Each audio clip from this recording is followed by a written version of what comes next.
I wanted to start with Dwarf Swarm. I haven't played Dwarf Swarm in a long while. I wanted to try to see how it is, and I wanted to try specifically a COC version instead of Eskel. I'm not really sure if it's going to be better, but like, there's a decent amount of Erland this season. There's like, I think most of the meta is going fairly tall. COC could actually snipe Saskia as well, but it's kind of expensive to kill Saskia with it. Yeah, I think I'll just try it and see how it goes. So instead of Eskel plus an Agitator, we're playing COC plus backup plan. I also thought about playing Maxi for this deck, because sometimes like this deck actually thins to 2, and then you can draw perfectly, but you need to do all your thinning before round 3, and sometimes you just don't get all of that. Like you don't draw the Call of the Force, or you don't draw the Garrison, or you don't draw the Justice, and then sometimes you miss. So Maxi could also be pretty good. But if you play Maxi, then you can't play Eskel, right? Which is fine, because to fit the Maxi, you have to cut the Eskel. Hey Dana, hey TMCG, hello. So we'll try a little bit of COC, could also go back to Eskel. Eskel, the downside of Eskel is when you queue into Witcher decks, Eskel basically is dead. You can kill Relict, you can kill All God, and that's it. And then also when you queue into some other Scoia'tael decks, you can't kill you can't kill elves, you can't kill dwarves with Eskel. You can kill dryads though. There's no you can't kill dryads either because of Rockland Sentinel. So yeah, basically against a lot of Scoia'tael decks, you can't kill anything. But Harmony will still have some tags for you to target with Eskel. Let's go. Go try this.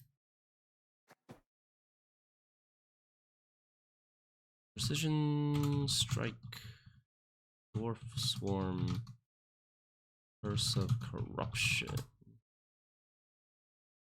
And then I'd be down to play some more Vice today and also finish Nilfgaard placements. Nilfgaard, we could play Assimilate, we could play Shupe. Crush those vermin!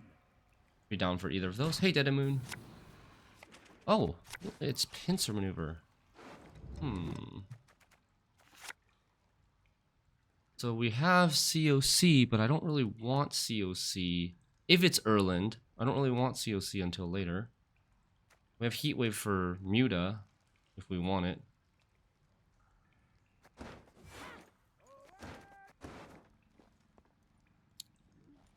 Do I mulligan the COC? This hand is okay. I want this. And I want this, and I want this. I think we'll mulligan the COC for now. This is not great. Thanks, Aposto. Hey, Mohammed, welcome. Welcome, everybody. Defender. Mad Kian and Adalia. Defender, Mad Kian, and Adalia. Okay.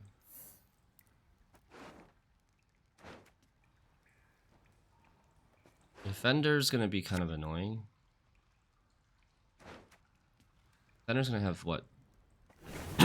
9 health and shield? Jeez. Gonna be pretty tough to kill. We would need to basically like full leader and a skirmisher on it.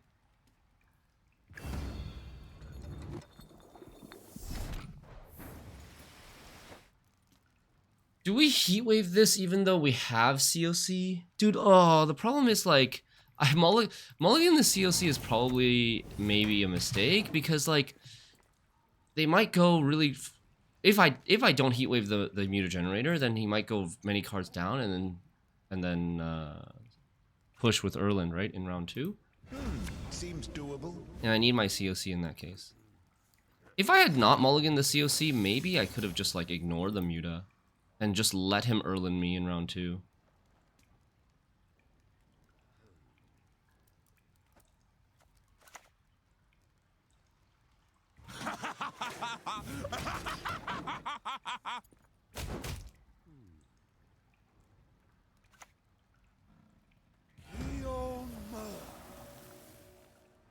We're on red. We're on red, he has no Muta. Burning Joust.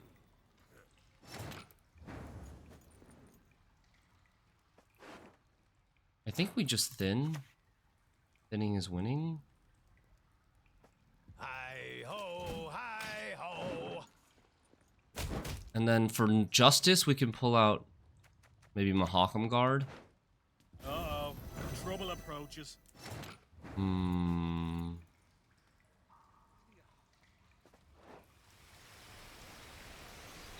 don't think I really need, like, he didn't get any big threats from here. Maybe Coen is like a small threat, not a big threat.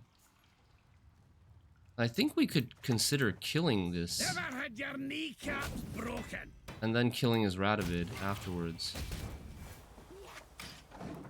I have 3 spaces left, so 1, 2, 3.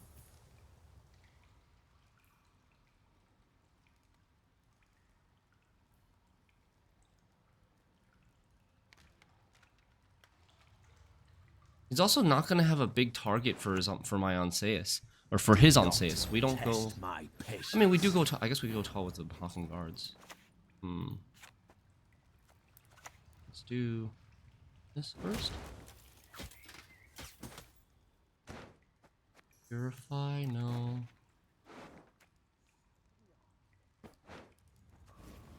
Blood and neck ends. Assimilate Watt.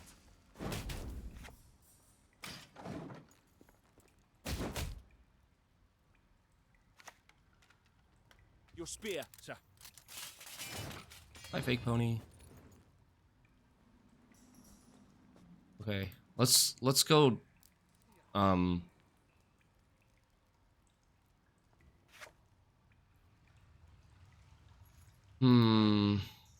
I could Justice this. It's a little bit committal. You know, he's playing a bunch of garbage. He's playing a bunch of garbage, and I'm playing, like, quite a few good cards, and I'd be full leadering. And he still has the, like, we're up so much, I feel like we just ignore for now. We ignore, we give him the Onseus target if he wants it. And then if he plays Onseus, then we play Justice. Right? 2 days of pursuit.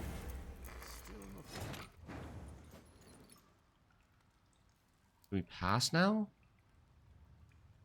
I think now maybe we could pass. Like, he still has to play a big card here. 14. He's still gonna play as Onseus.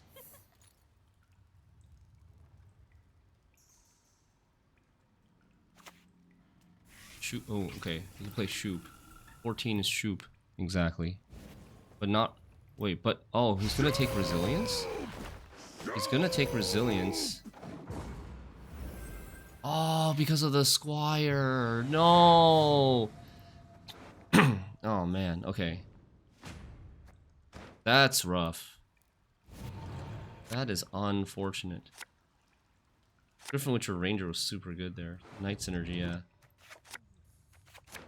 Okay, that's good.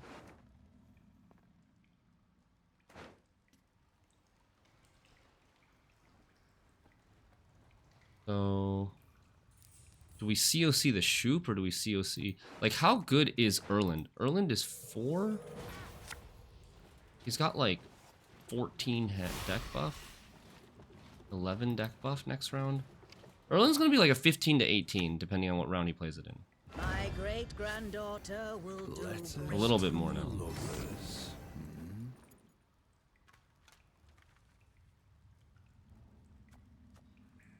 I don't have my Zoltan.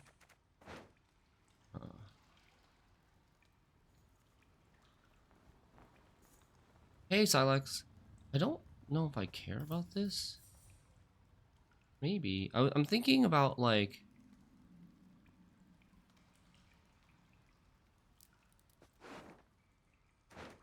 Okay, I think we do this.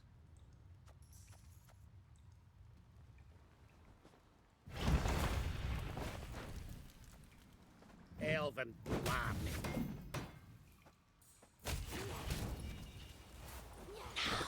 Quickly.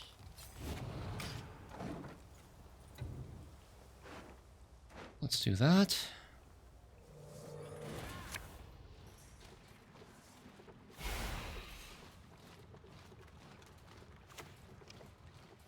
Mind your words. Okay, that's good that we got that out of the way. And how you address them.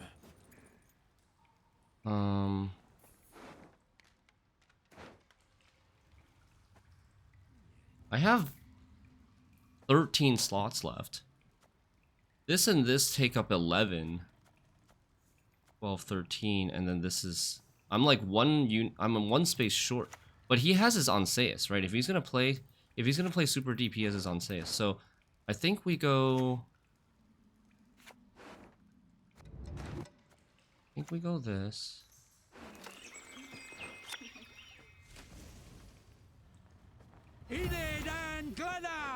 Let's finish playing some Kazan. Okay. He's definitely not passing here. We can be patient. He's gonna go Erland now. Rise above, Okay. Go beyond. Become more.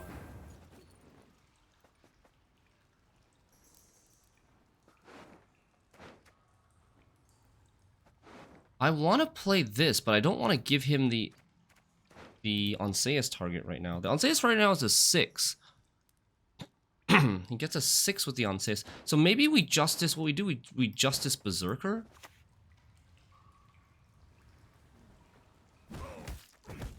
We Justice Berserker instead? You've done it now.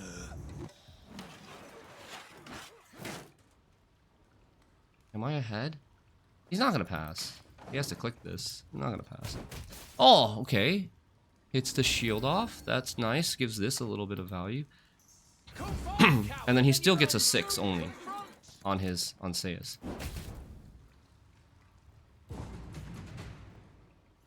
Wait, why is that a 33? Oh, because... my bad. Because it's a 33 because I forgot to count both itself. Erland buffs everything in the deck. Erland buffs everything in the deck, but also Iris Companions buffed everything in the deck. I am going to get... He's gaining 1 point a turn. I'm getting 1 more. He's getting 1 more. Those cancel out. I need 15. I think we gotta play this and this. 11. 1, 2, 3, 4, 6. 1, 2, 3, 4, Damn 5, the 6. horse sons! I think it's just enough. Nice. We'll get to save this, which is huge. Woo! Hey, Nate. Combat of Kazan is great. Which one is Kazan again? Is Kazan better, or is Wukong better, or is Claire Obscure better in terms of combat?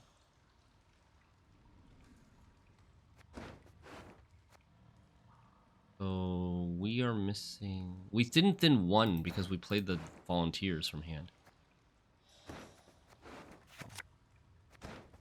Well, I think we... What's our worst card? This one? Ah, Warrior at the very bottom. Yeah. So what does he still have left? He still has a Kian. He has a Kian. He used the other 2 temple cards. He says a Redea. Redea Kian.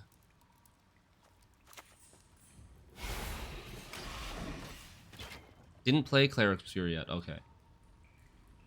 Kazan is like God of War with Souls-ish combat. Okay, I didn't like God of War combat as much as Souls-like combat. All these third-person action games run together at a certain point. Yeah, I'm sure that each good, but it's hard to keep track of so many. I feel the same, Wilson.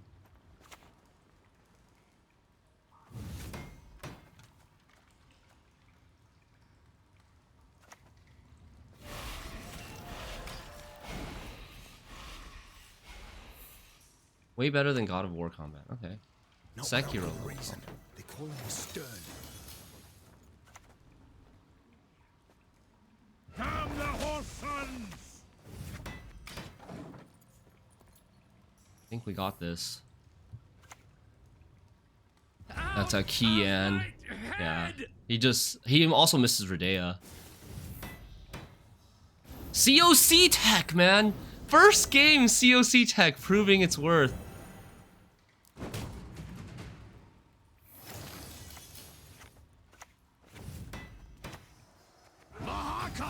Woo! GG's. And that was without Zoltan Warrior as well. He missed Redea, we missed Zoltan Warrior. Kind of cancels out.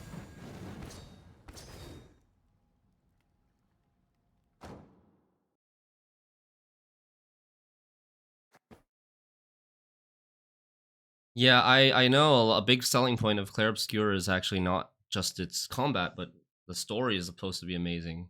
The graphics also look like really good. It's like gorgeous eye candy.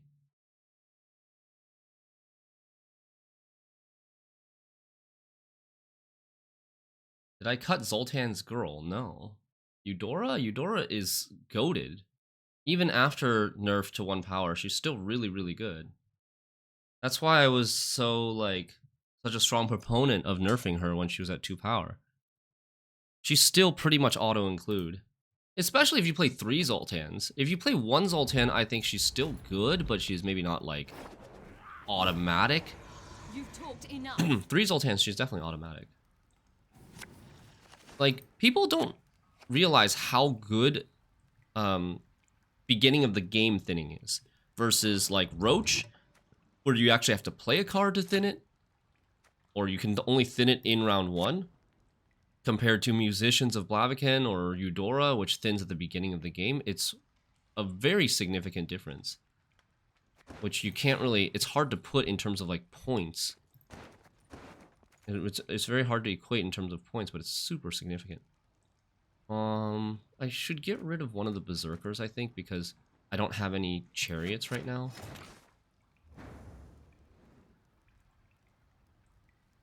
Then your Zoltan Warrior is much better than his Redea? Yeah, that's true. It had the infusion as well.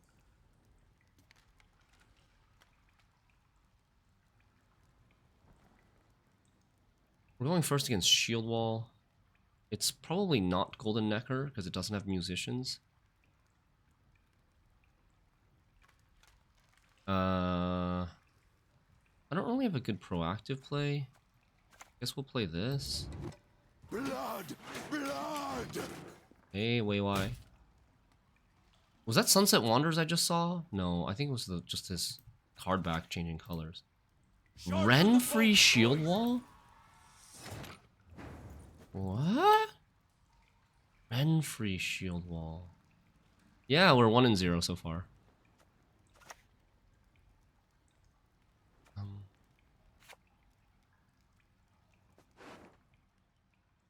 I forget if we used to play Garrison front row or back row in this deck. I kind of forget. 2, 3.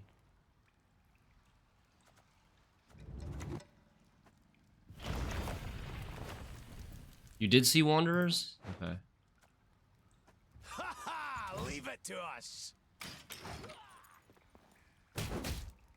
Yeah, there is Wanderers.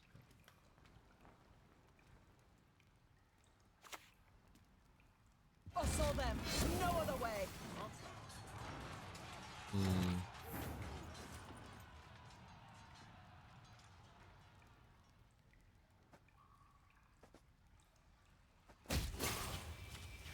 She'll still do 1 damage. Let's try movement. Aww. Damn. None shall tread on us.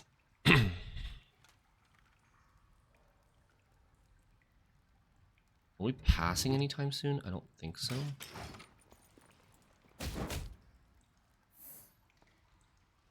No RSS from leader? Yeah. No RSS from leader is interesting. Could he not maybe he doesn't play it? Maybe he just has both of has like 1 and in hand? Or 2 in hand? 2 in hand would be insane.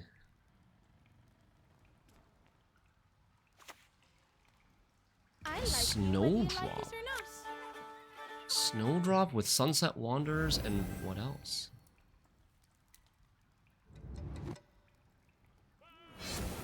Perhaps it would be best if we Ah, okay, there you go. There's one.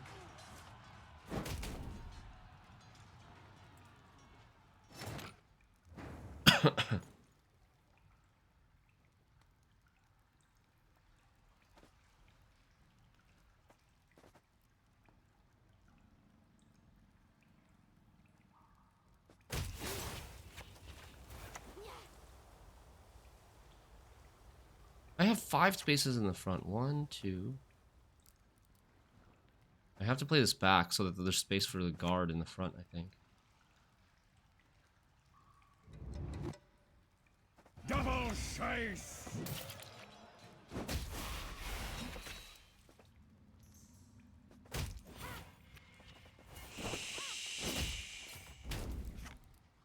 I'm not sure how big that snowdrop can get.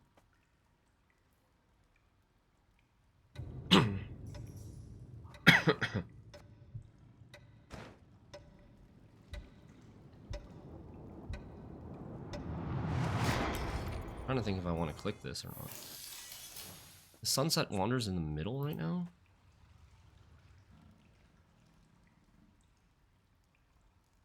This is a decent card back to Mass Wanderer, yeah.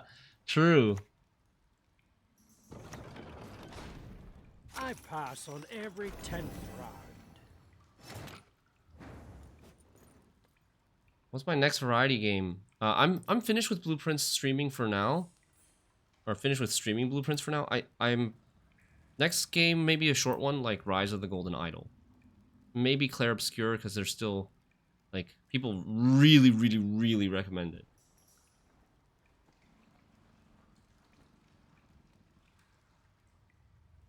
But, I only have 3 choices on this.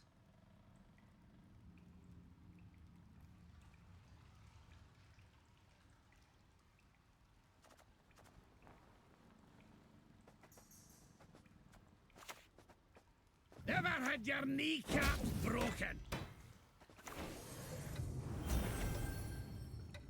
I can't lose this round because I want to play the garrison. It's here, 3rd from the right. I want to play this garrison in round 2, so I don't really want to lose this round.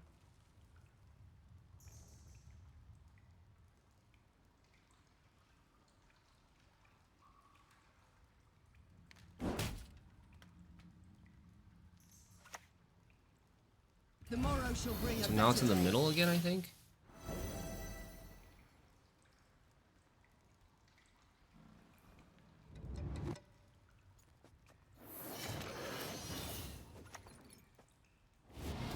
That's our heat wave. Dandelion, we haven't answered yet, but he hasn't played yet. Later on, Dandelion won't be as scary in a shorter round. And then we still have a COC for something that goes tall. It's now on the 2nd to right. If he plays, he's going to have to commit the Sunset Wanderers for this round, and he might pass here to try to protect and save the Sunset Wanderers, which would be good. We wouldn't have committed that much. We would only have committed Zoltan Warrior. And Heatwave, I guess. This is me, Renfri. He plays Renfri. I wonder if I shall teach them a lesson they will not forget. Anseus. Now he's ahead. Okay. Do I take Skirmisher? Skirmisher would play for 3, 4, 5.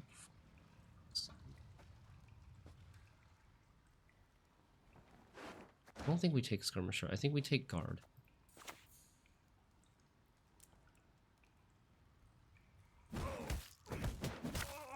I stared.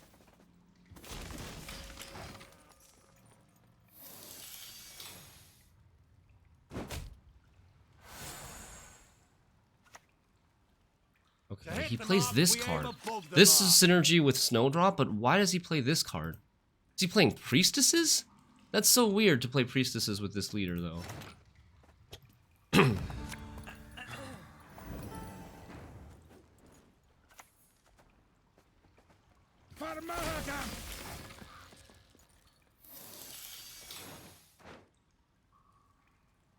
I might have to royal decree this. Not royal decree. Call the forest.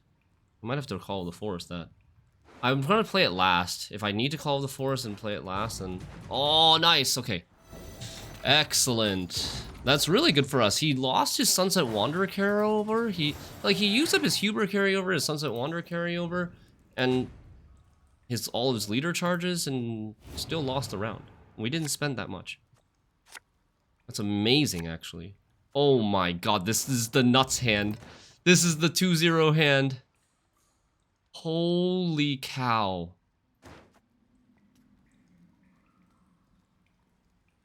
Do I have enough space? Yeah, I have enough space. Holy cow.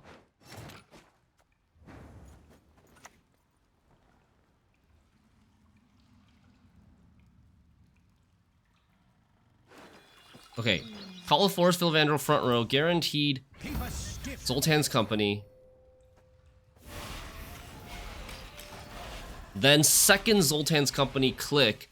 Then Zoltan Shive. Then Barclay, then Zoltan Scoundrel. Agreed, okay. Yeah, it's guaranteed if you play front row Vilvandrel. Back row Vilvandrel is not guaranteed because they can show you 5 provision and 4 provision. Let's go ahead and tell specials. Curse Scroll, dude. That's his stratagem from his deck, okay.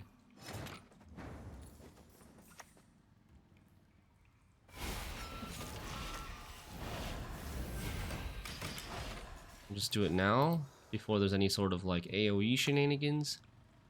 Go to hell, I ask you politely. Grid. Getting some value on Istrid with the Curse Scroll. I mean, it looks like a weird Priestess deck with the wrong leader. Right? Kinda looks like that. Always willing. Oh, okay. And then Barclay front row, and then Zoltan. Whew. And then round 3 we have nothing.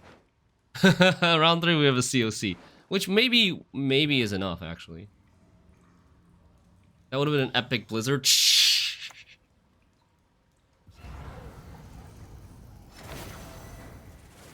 I kind of wish that. Well, we should be fine.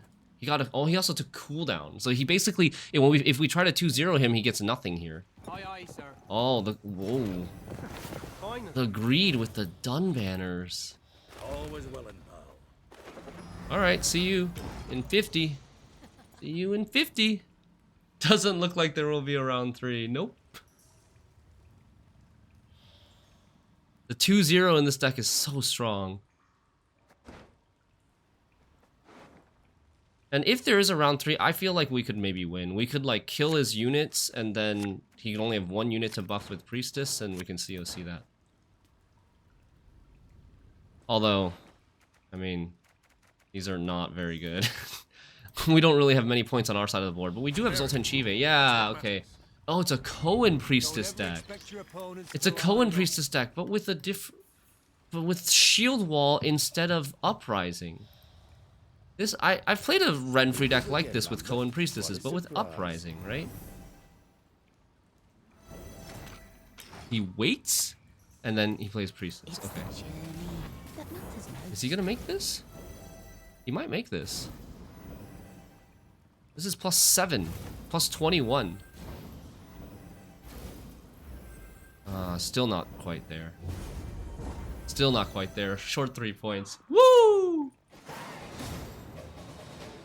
GG's. He got a really lucky Vernon, dude. He got his Coen on his Vernon. With 7 cards left in his deck.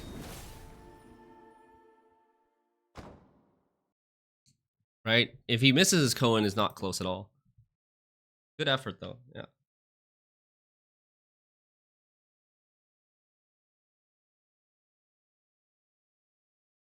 Okay.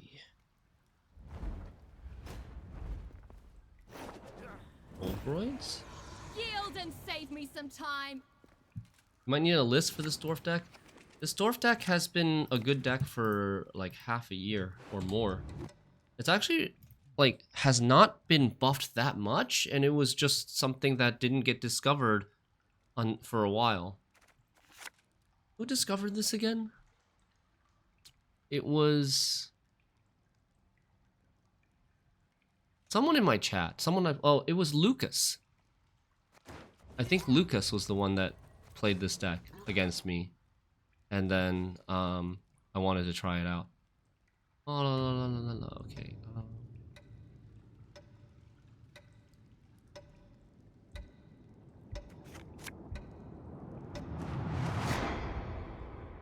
Guess we will keep this.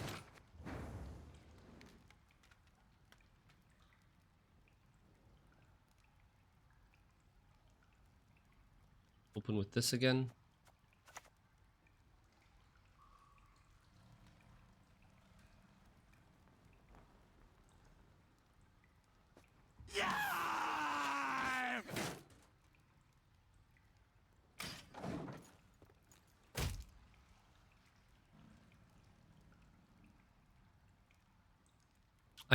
I could have considered opening with Call of the Forest into Evandrel. Like, this deck is not going to give up round 1 that easily. We could consider just committing that and having a more proactive play, not lose a point on this, and also thin.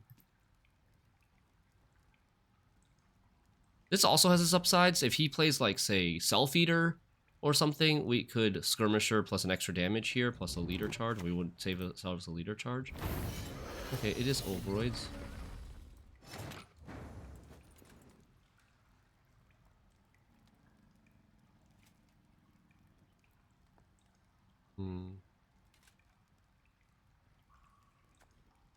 Becker's Rockslide really need a buff? Have you seen it played?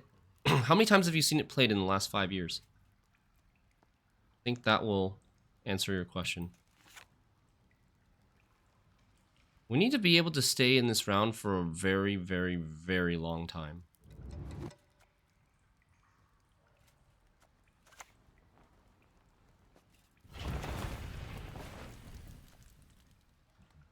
Can dwarves fight? The fish pissing Because I have to heat wave his Crumb. But the problem is he can play his Crumb last.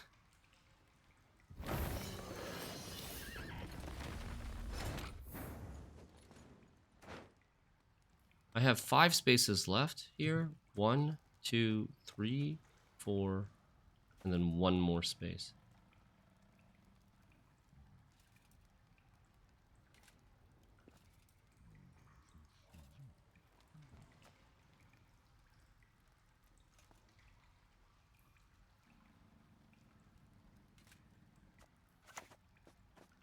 Never had your kneecap broken.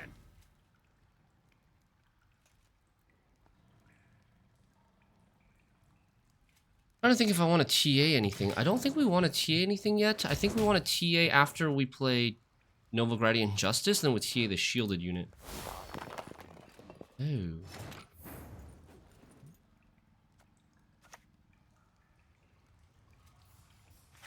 I could Justice Berserker, but I think I want to Justice Guard.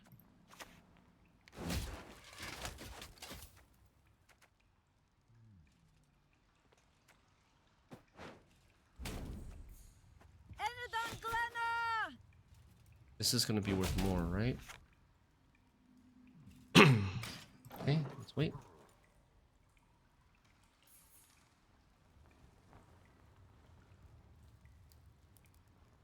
Even if it's buffed, it will not be playable. I disagree. I think if it's buffed to 7p, I think people will experiment with it a little bit. I think it will be kind of like a COC. It'll be in a similar play rate as a COC, where some decks will play it.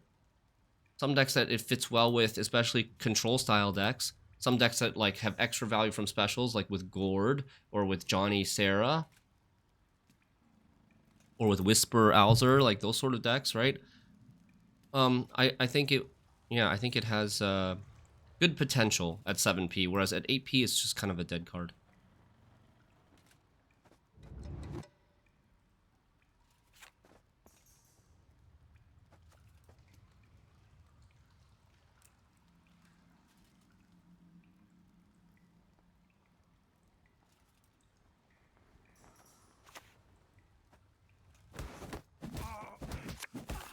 bit lucky to keep your heat.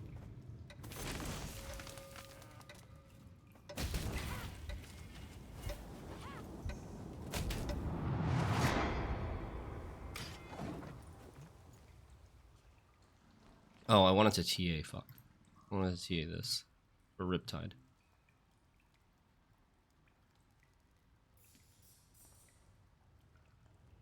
You think it's not an exciting buff? I think it's quite an exciting buff. I think it just depends on your perspective. I think control, between the triangle of control, engines, and point slam, control is the thing that has gotten no buffs, pretty much, throughout all of Gwentfinity. It's probably been net nerfed in throughout Gwentfinity, whereas engines have gotten a ton of buffs, right? Engines have gotten crazy amount of buffs, and most of the buffs have been on engines, and there's been some buffs on point slam. But control, like, nothing. So I don't think it's too much I don't think it's too much at all. Or I don't even understand why there's a debate here for like maybe giving a weak control card a little bit of provisions and maybe it'll see some play, right? This Becker's Rockslide is just in such a weird spot. It never sees any play. One provision up, you've got Invo, you've got COC. Two provisions up, you've got Heatwave. One provision down, or it takes two provisions, like you can place 2 provisions cheaper to play 6 damage with some additional flexibility as well.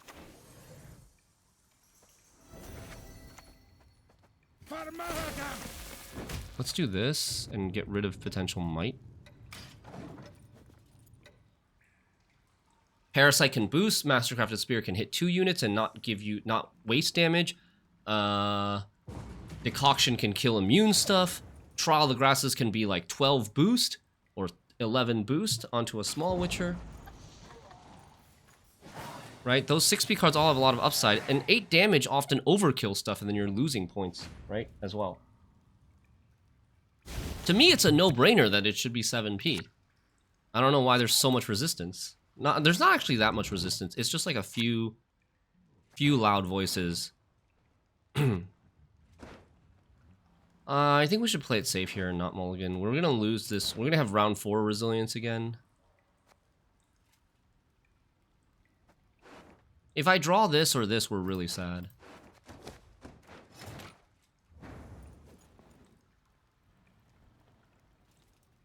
What did you play in this deck before COC? It was Eskel. Eskel.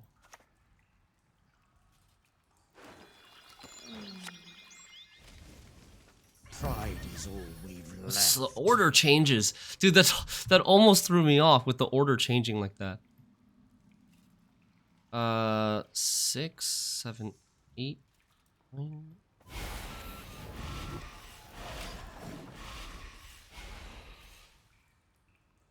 Seven P doesn't sound bad at all, but please don't make it 6P. Why would we make it 6P?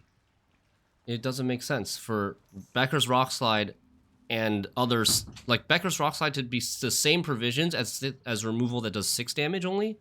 That doesn't make sense, right? 7P is the obvious spot for it. Oh, rules. Jeez.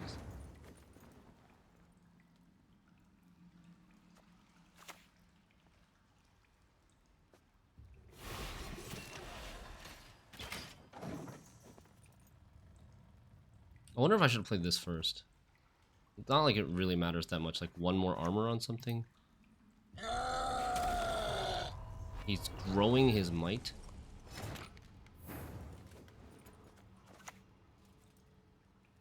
Damn the horse sons! Won't let him stand in our way. No, I will not. That's all of the rowdy doors that we're gonna get in this round. I'm a little bit worried that we won't have a target to deathblow with our leader.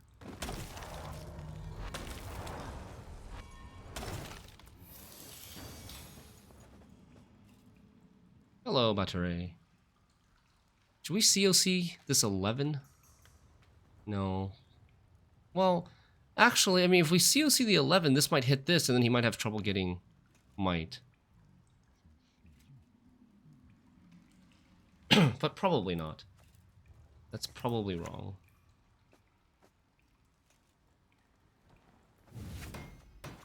I also don't really have space to leader. Get the move on, lads. Look If I want to alive. play Zoltan Scoundrel, I don't have space to leader. I have very little left in round 3. But Zoltan Scoundrel can still be good in round 3 with this, this, and this. Right? Okay. So we'll take a COC on the 19.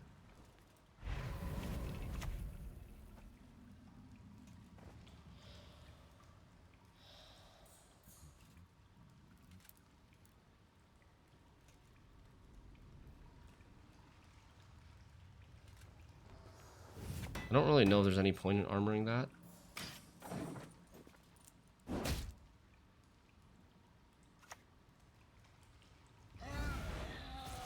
Oh, dude.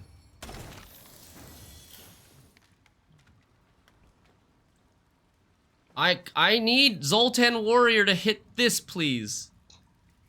If I could heal, like, let's wait. I'm gonna be sad when Zoltan Warrior hits the Goliath. But if Zoltan Warrior hits the 10 to a 9,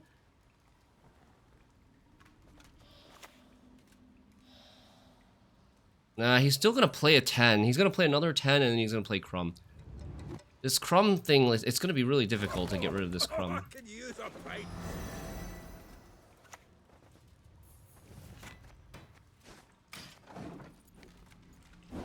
Oh, I knew it.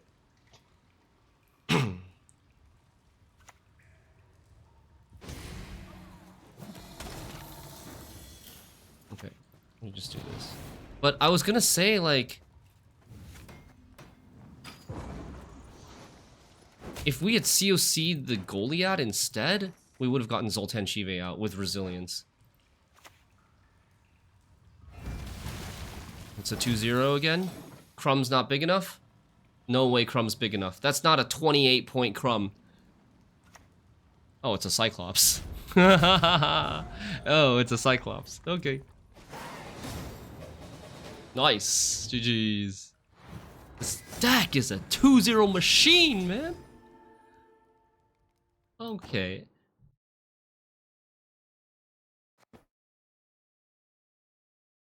Two 0 machine. Bone Talisman fits well in this deck. Yeah, but it's... Yeah. It is. It does. But it's kind of expensive. Ho ho, I sense trouble.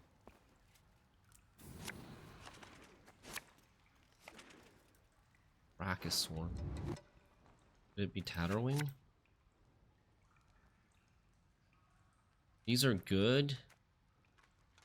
This is good against the thing. COC against Tatterwing. Heatwave against Morvud.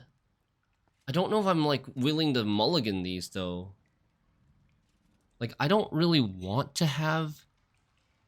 what do?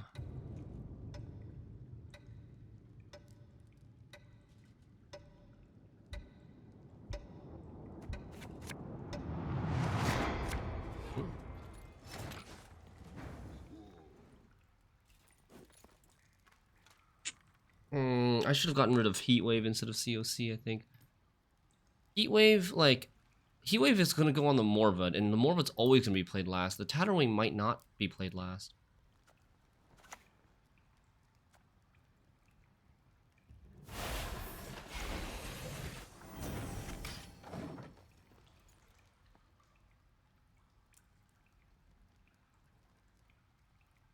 I like how this is so lore-friendly that the Chariot spawns 2 Rowdy Dwarves with the Rowdy Dwarves...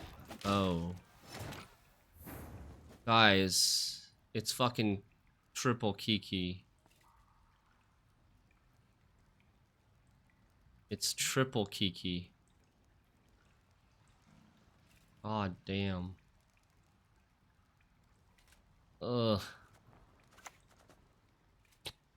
Do I ignore this?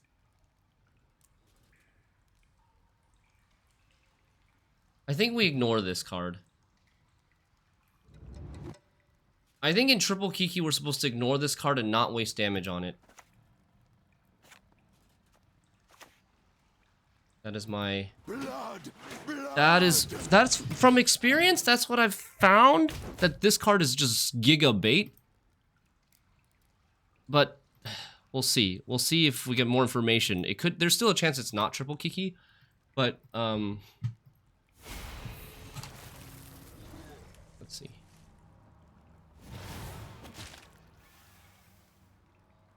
Kiki Queen spam. Here comes the Adaran. I'm not doubting, but hot damn, how do you know that from one card in leader? PTSD.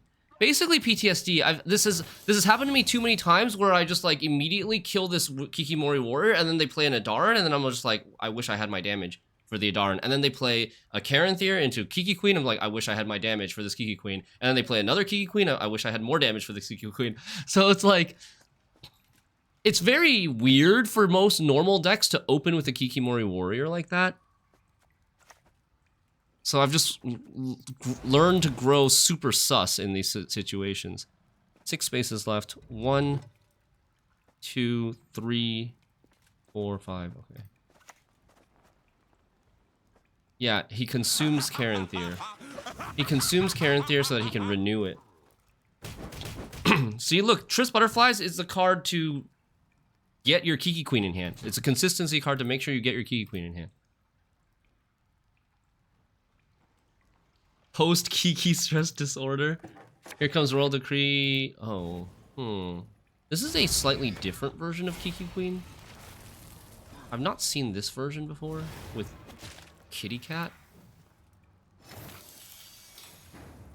Like, this card is getting 2 points a turn, right? It's not insane. The Kiki Queens are way scarier in terms of what they can do.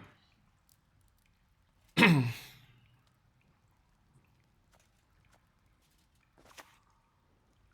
think we play this card now. I could also see playing Skirmisher just to set up like something on the board, but I think it's better to play, just conserve all your damage. Conserve the damage. Actually choosing Heatwave was a blessing in disguise. Yeah, holding this. Are you ready for GN Kiki Queen if Provision buff happens? Yes, like GN Kiki Queen is fine. I don't feel like GN Kiki Queen is a problem because GN Kiki Queen cannot play Sabbath. It cannot play Sabbath, so the Kiki Queen is mostly limited to 1 round. The problem with Kiki Queen spam is the Sabbath part.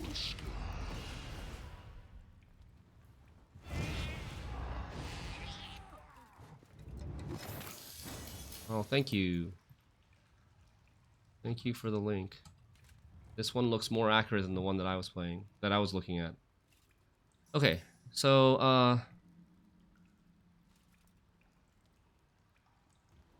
can we kill both of these? Can we do 12 damage? No. We can do 8 damage? I think it's... Scoia'tael! Attack!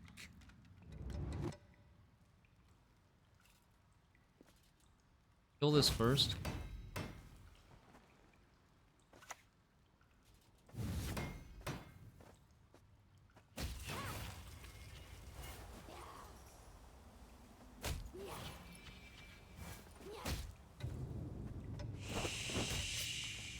I waste some damage here with the leader. It might have been better to just Skirmisher last turn, honestly. Skirmisher kills the Kiki warrior, and then like there's fewer units on the row, and then I don't have to use full leader here. I could just use another Skirmisher from Garrison.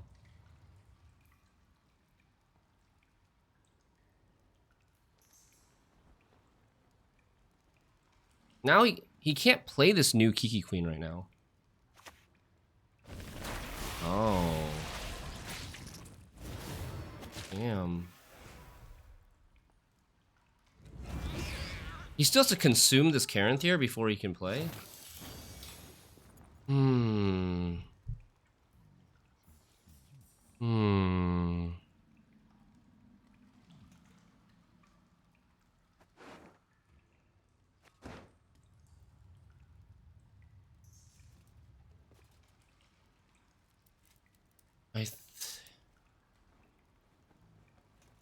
I regret a little bit not using that Skirmisher on this, but if I played the Skirmisher on this, he would have killed it with a natural selection. Hello, Hishfam. I'm leaning towards just thinning my volunteers. Yeah, I'm leaning towards just thinning my volunteers here. Playing for points at this time. I think he might be, like, he used a lot of tutors. He used a ton of tutors. He used Oniromancy, Royal Decree already. He might not have a way to, well, actually, he has Kiki Mori Worker to consume this. Maybe I should have killed this. I don't know. I can consume this and then renew. Maybe he doesn't have the renew. Maybe he actually, because he used the Triss Butterflies to get Kiki Queen. He used the, Royal Decree to get Caranthir. Okay, so now no renew. No renew now. Okay, nice.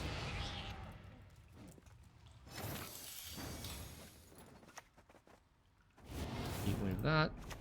And this might be GG. Yep. Yes! Oh my god. So satisfying to beat these degenerate decks.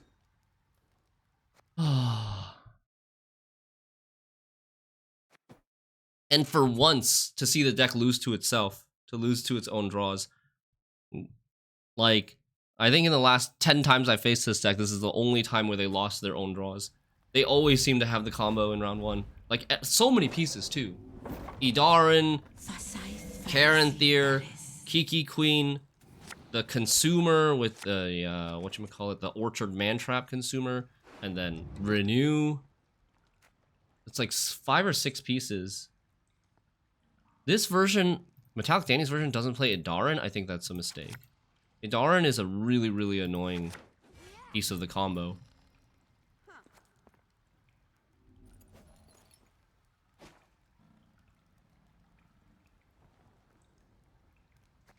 And he baits damage removal away from Kiki Queen as well.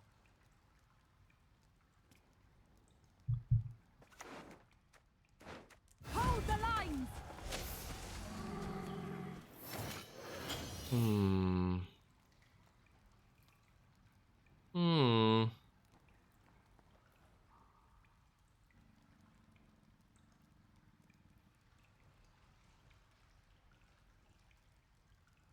I have COC in my hand. It's not really worth it to leader here. If this was 5 power, I would go full leader COC. I actually would do that, I think.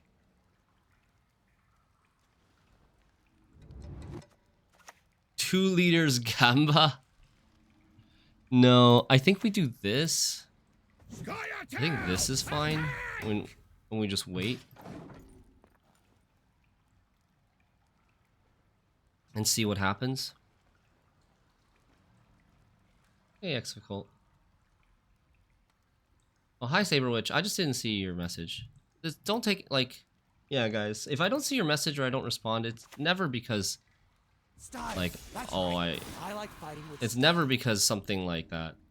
Oh, I chose not to respond to you. It's just I didn't see it. Okay.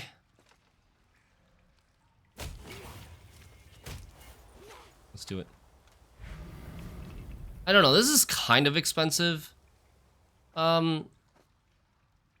We kill this? I don't need to kill it right now. Well, it'll harmony, it'll grow actually, so I do kind of need to kill it right now.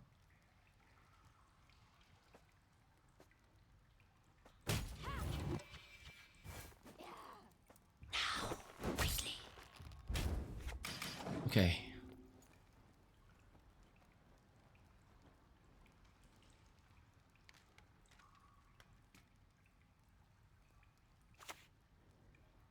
It's got movement package.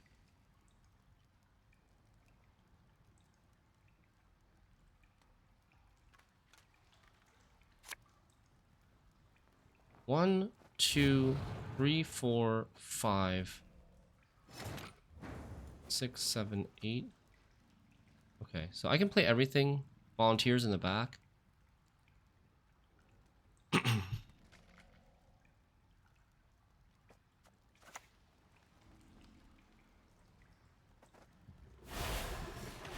This first.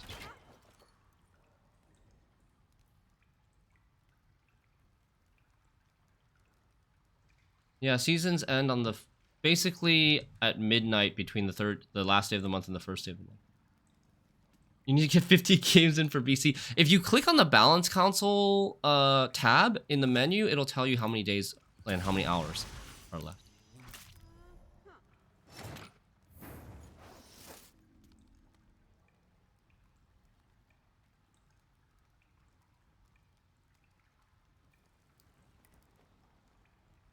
He's like our opponent is in such a weak position that I don't even know if I should like bother using justice.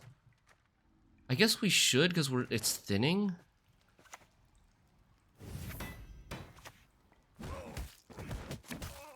Oh, you've done it. How am I gonna answer Quarixus?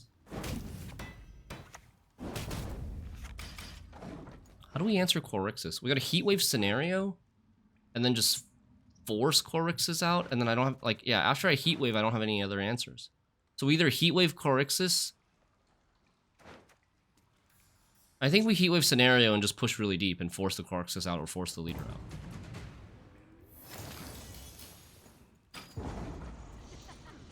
It's not 50 games, Wilson. It's 50 wins, isn't it? I thought it was 50 wins.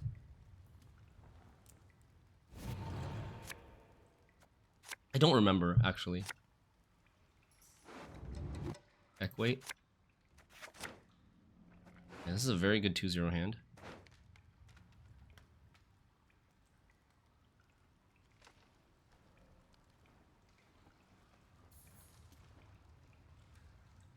Two leaders in a COC seems pretty worth it for Saskia. No, they can't win a round 1 in a good way, and then they don't get the thinning. Yeah, I mean, I think it's worth it. I do think it's worth it.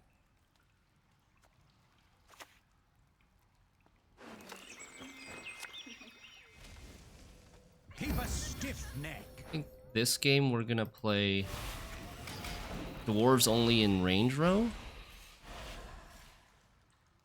Then this front row. I'm gonna have so few spaces. I have 12 spaces left. This takes up 4. 8 spaces left. 7 spaces left. 5 spaces left. 3 spaces left. So I can play, okay, I can play everything except the Berserker. You can play everything except the Berserker. The Quarixus honestly isn't that big of a threat. The Quarixus only has Dana as another relic to activate, usually. Not being able to kill this is kind of sad. I don't have armor for this either. There's a chance I won't play this one.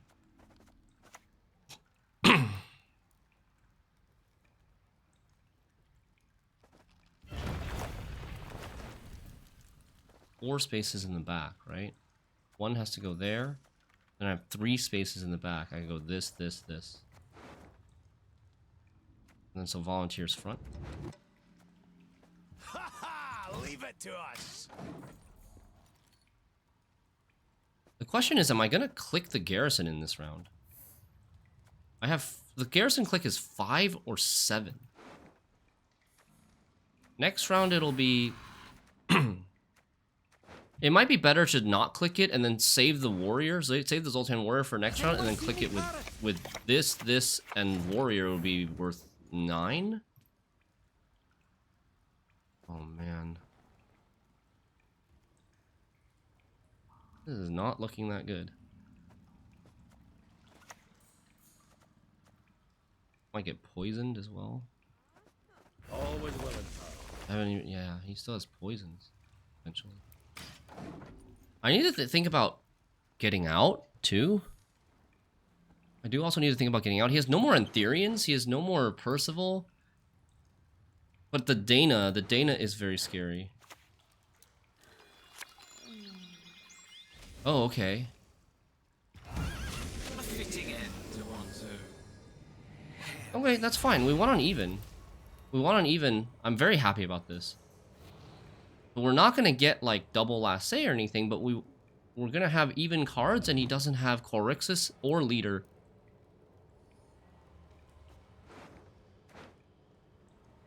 How did you spam 5 Rowdy Dwarves with Call of the Forest, buffing Philavandrel from 5 to a 6, and then playing Philavandrel for 6 provision Scoia'tael specials, which guarantees Zoltan's Company as one of the choices.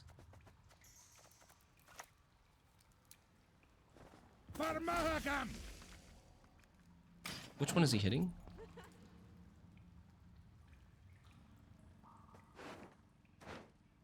This? Wait. No, he's hitting Zoltan Chive. He's hitting Zoltan Chive. Zoltan Chive had 4 armor normally.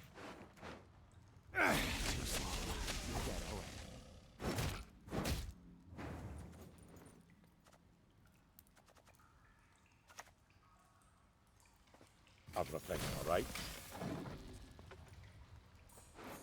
1, 2, 3.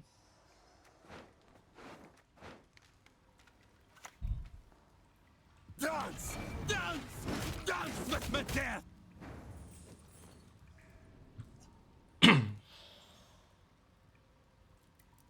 Do you guys think we should play another Berserker, shorten the round a little bit more? I kind of think that's good for us. Like, if we have to play 6 more cards in this game, I have 1, 2, 3, 4, 5. 5 good cards, and then the 6th card is going to be a Berserker or a backup plan. That's not that good. I think we play 1 more. Downside here is, like, he gets 1 more point from this Giant Slayer hitting this. This Giant Slayer will start hitting non-armor. By me playing this card, he's going to play a card and then he's going to pass. And that Giant Slayer will hit this twice instead of just once. Your next move shall be your last.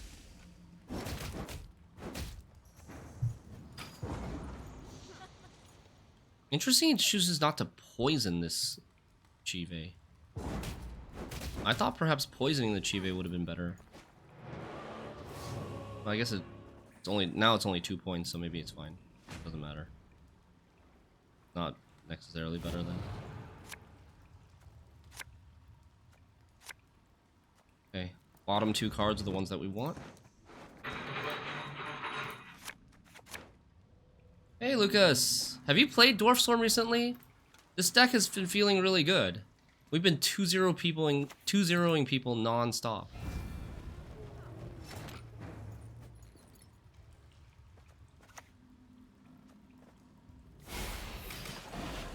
How are we gonna do the rows here? This is an extra unit, so I have 5 more spaces. So I think we played Zoltan's Company back and then Zoltan's Cowboy.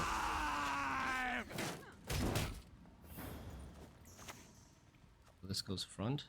I can use a pipe.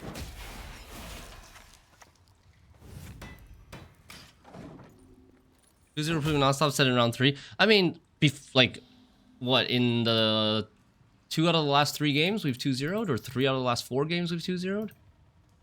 That's definitely better than usual. And in the Kiki Queen game, they just forfeited in round 1. So that's technically a 2-0 as well. Yeah, okay, 4 out of the last 5 games have been won before round 3. That's insane stats, right? That's an insane stat.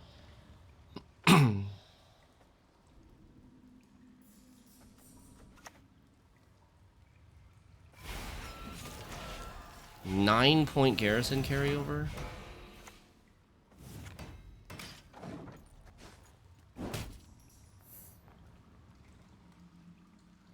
You're playing Renfri version without garrison. Do you feel like it's better? Alive at any rate.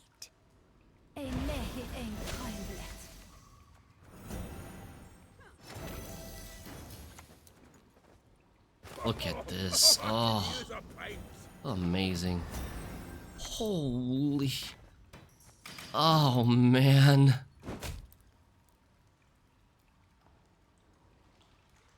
So good. So good.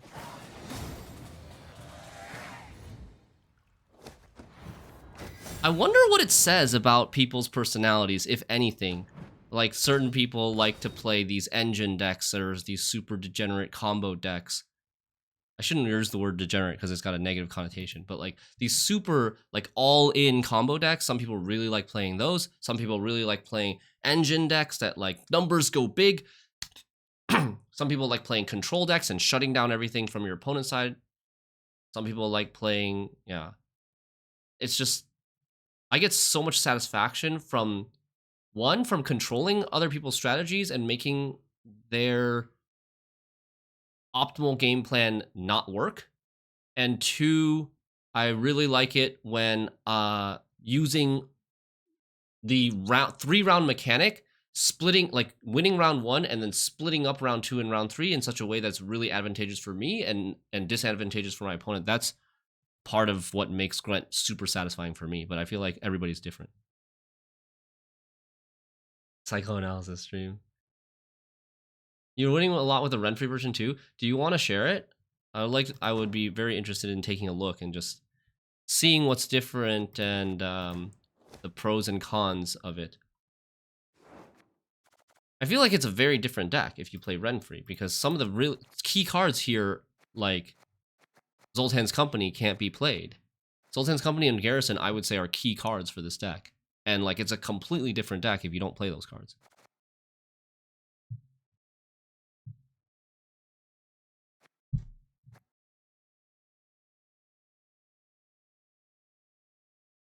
No, Degenerate was correct. I love playing Dragon Sigil, Milva with Maddock Bombs. What does it say about me as a person? I don't know. I don't have a right answer for any of this stuff. But I think that's cool. Good for you. I really like playing Milva Maddock as well. I haven't played it in a long time, but when Milva Maddock was good, it was very fun. And it was kind of big brain too, to like figure out all the moving parts and what damage does what, and making sure you get Death Blow with Milva, not screwing yourself over with some unforeseen interaction.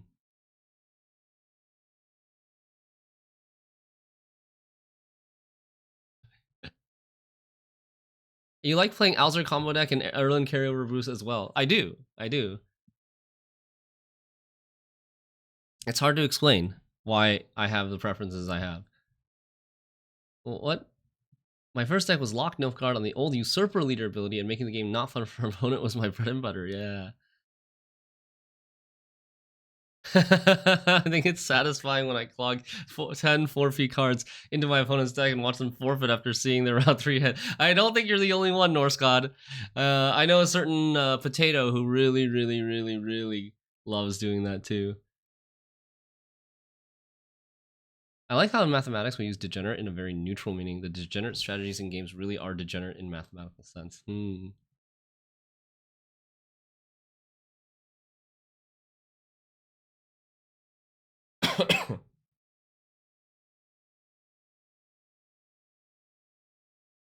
Lights Off asking about why Winter Queen is on the list.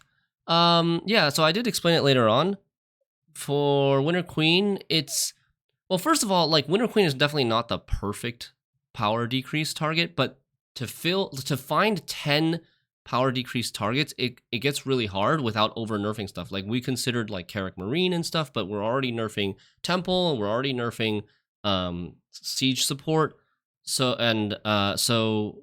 like, Carrick Marine would feel like an over-nerf to the Inspired Zeal Temple deck that already is gotten so many hits over the last couple months.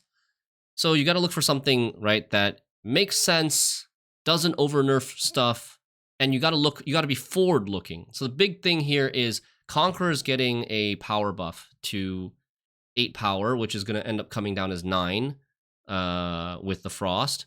And one of Frost's issues, I would say, is that it's really strong with tempo round 1. It's such a win on even deck from Red Coin that can be a frustrating experience, especially for like average regular ranked players. So by nerfing Winter Queen, it helps address the tempo abuse that Frost does in round 1, especially from Red Coin. And they can do it from Blue Coin too if they want a tempo pass. So by nerfing Winter Queen, the tempo is slightly lower, but it also gives opponent an easier time killing the Winter Queen on the turn that it comes out, and not having to play like under the tempo of like 7 turns of Frost all the time, right? Winter Queen is providing... Winter Queen's ability basically gives you like 12, 14, 16 extra tempo that you would not have until the round goes really late. And if your opponent when Winter Queen comes out, your opponent still can't pass because she's got the tempo already built into her. And if they spend a turn to kill her, then you're already getting an extra turn of 4 points or even 6 points from the Frost. Right? When they spend an extra turn to kill her, they've played an extra turn. They're taking another extra 4 points of Frost from both rows. So even if they kill the Winter Queen, you're getting part of what you wanted with Winter Queen, is them staying later into the round and your Frost getting more tempo and helping you to keep you ahead. So I think it's a really fitting nerf to address that particular issue. And it comes at the same time as Conqueror getting buffed. Conqueror is going to be a good card in round 1 as well to provide cheap tempo to get ahead and win on even. So that's the reasoning. And Frost is not a bad deck. Frost is a pretty good deck.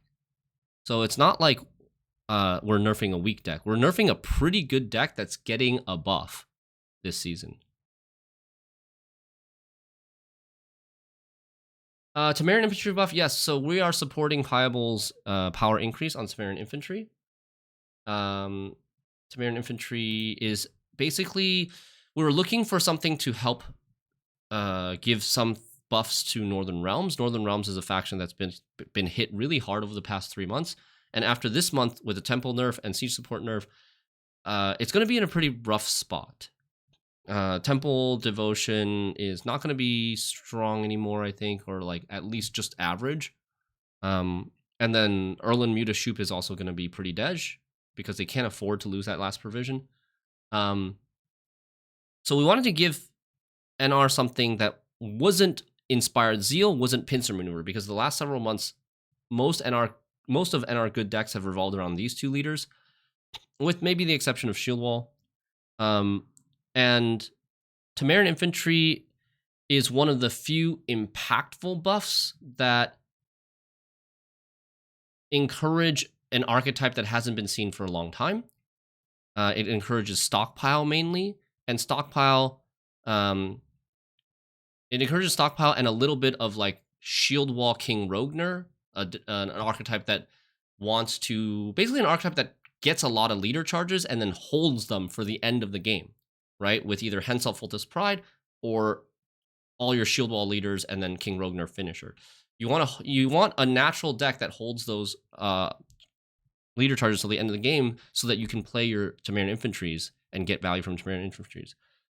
The Temerian Infantries got over-nerfed, in my opinion, and they also have some interesting counterplay, which I mentioned yesterday. You want to be... Against Temerian Infantries, you want to push round 2 very deep, force them to use their leader charges to not get 2-0'd, and then the rest of the Temerian Infantries, if they draw any in round 3, they're going to suck, because there's going to be no leader charges. You also want to do stuff like buff your removal targets just slightly out of their removal range so that they're forced to use a leader charge like on Stockpile in order to kill your stuff, or a Shieldwall on Onseus to kill your stuff. And then all of a sudden, every single Temerian Infantry they're going to play for the rest of the game loses 2 points, right? There's interesting interactions like that that I think are not seen in a lot of other matchups, a lot of other decks.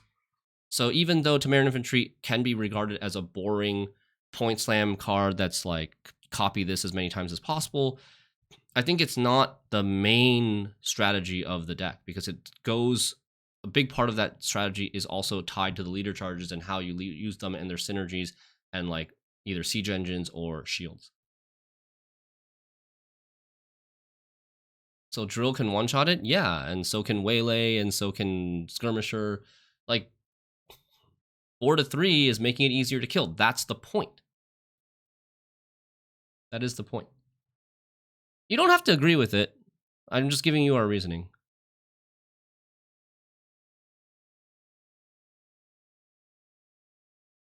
Do you have some Temerian Infantry PTSD, or do you think the deck it used to work very well with won't work in today's environment? I don't have any particular reason to believe that it won't work that well in today's environment, but it's going to be weaker. It's not going to be as strong as it was when it worked very well. It took a provision nerf and a power nerf, and we're only reverting the power nerf, and Flotsam took provision nerf, and I think Reaver Scout also took a provision nerf, right? Since then. So the ways to copy it and replay it have gotten more expensive. So that's not nothing. And stuff like Radovid also took a power nerf. Radovid Judgment took a power nerf. Right? So a lot of the cards that go into the best version of that deck back then have gotten nerfed. Not just Tamaran Infantry, and we're not even making Tamaran Infantry back to where it used to be. I was very surprised by the Harpy and Infantry backlash, not gonna lie. I think people just get PTSD from the play rate. Like, Harpies were played a lot for a month or two, and Infantry was played a lot for like a month or two. And so they were sick of seeing it, and it kind of clouds their judgment or reasoning. They're not objectively looking at the numbers and saying, okay, is this going to be too strong now after all these other changes? They're just like, I didn't like it back then, so if you buff it and it sees play again, I'm not going to like it again, so I don't want to buff it. That's just, I think that's like basically the gut reaction, which is pretty natural. Yeah, and I think like back then, Harpies and Infantry were both cards or packages that were overrated, that weren't actually that good, especially Harpies. I think Infantry at its peak was better than Harpies, but Harpies especially was overrated. People, early on in the first month that people started playing the Harpy Bonded package, like people were just ignoring Betsy, even though they had answers to Betsy in their hand. They were actively choosing not to answer her because they were like, what does this card do? It's garbage. It's a meme card. Like, whatever. I don't care. And then all of a sudden Betsy gets like 14 extra points because you let her live. Instead of like killing Betsy and then killing the 1-power unit, the 1-power Harpy that spawns from the Troubadour.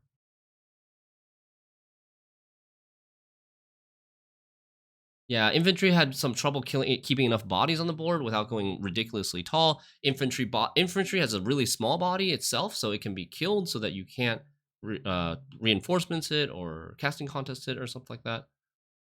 It has quite a few problems, like logistic issues, awkwardness. You can't use any leader charges until basically all your infantries have been played. That's a really big problem as well. And I think it's just like, what other NR archetypes can you buff that are impactful, that are not just the same ones that we've seen for the past 6 months, right? Like, I think infantry buff is way more preferential than like a Priestess or Militale buff. Shieldwall's pretty decent, so I wouldn't really buff Shieldwall. And then what else do you have? Like Uprising Witchers. Uprising Witchers, I think, also has been played more recently than Tamaran Infantries. Alumni is a big no-no for me. I think Alumni is like one of the most unhealthy decks to be popular in the meta. It like suffocates so many other decks. You just, if Alumni are popular and being played in the meta, you just can't play so many decks.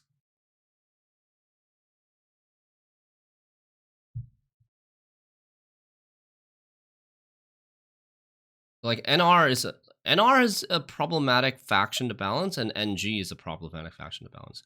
Those two have been the most problematic for me for Gwentfinity, for Balance Console, from my perspective.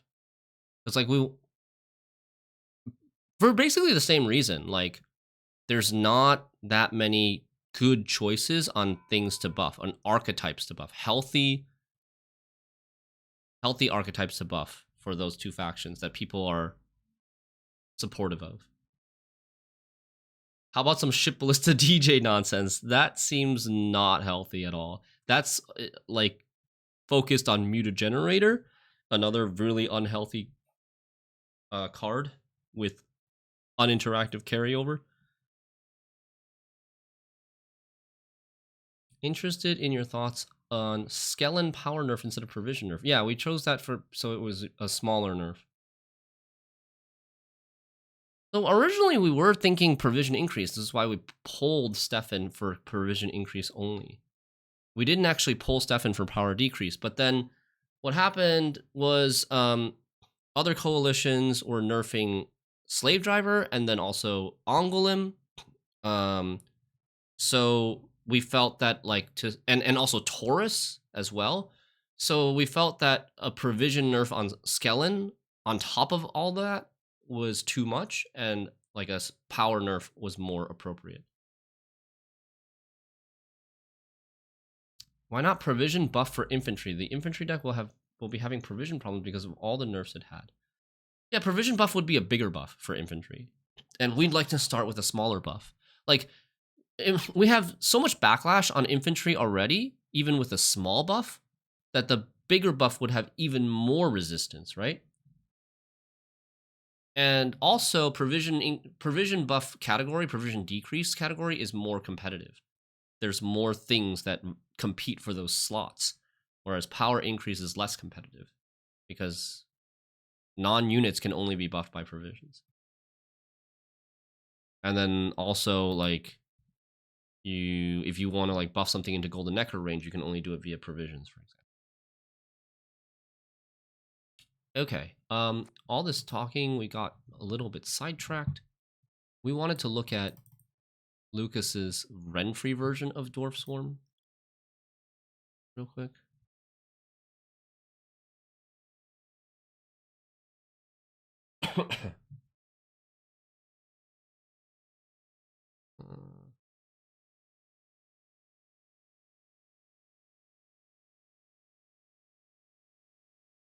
A bit biased, but is another warrior nerf really needed? Yes, because you have to look. You have to be forward looking, and this is the season that Highland Warlords will get to provision buff.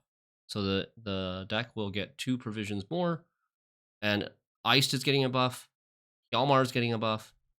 So Warrior is actually getting net buffed by quite a lot this season, even counting the tier provision increase. So we're increasing tiers provision because 1, it's just by itself, it's a really amazing card with a high floor and super high ceiling. And then 2, it's going to temper, it's going to soften a little bit the multiple buffs that Warriors are going to get this season. So it's not going to have, we're hoping it doesn't have like a huge surge in popularity and win rate, and then there's going to be like an overcorrection the other way. Basically, if it has a huge surge in popularity and win rate, everybody's going to try to nerf Highland Warlord again, and then we're just going to continue this ping pong. And we're hoping that a tier provision nerf can soften the impact and allow us not to nerf, and allow casuals not to nerf Highland Warlord back to 6p, continuing the ping pong. And we can keep Highland Warlord at 5p, appease the casuals who want it there, and at the same time nerf tier. And if we need to, maybe we can nerf like something else, but I hope we don't need to. But like, people have said Bran is an option, even though I don't really love nerfing Bran. But it's something to consider. Falca, I hope you had to get a good night's rest. Hope you don't have insomnia or anything like that. I'm just waiting for the day that there can be NR mage decks that don't rely on alumni as their only thing. I really like mages thematically. I'd love for them to have non-binary, non-annoying playstyles available. I think... yeah, so the problem is students and alumni, they have so much carryover. If you are not playing students and alumni, you don't have as much carryover, then it's not toxic. It's not unhealthy. There are some versions of the deck that play like only Spellweavers and no students. But I don't think those are as good.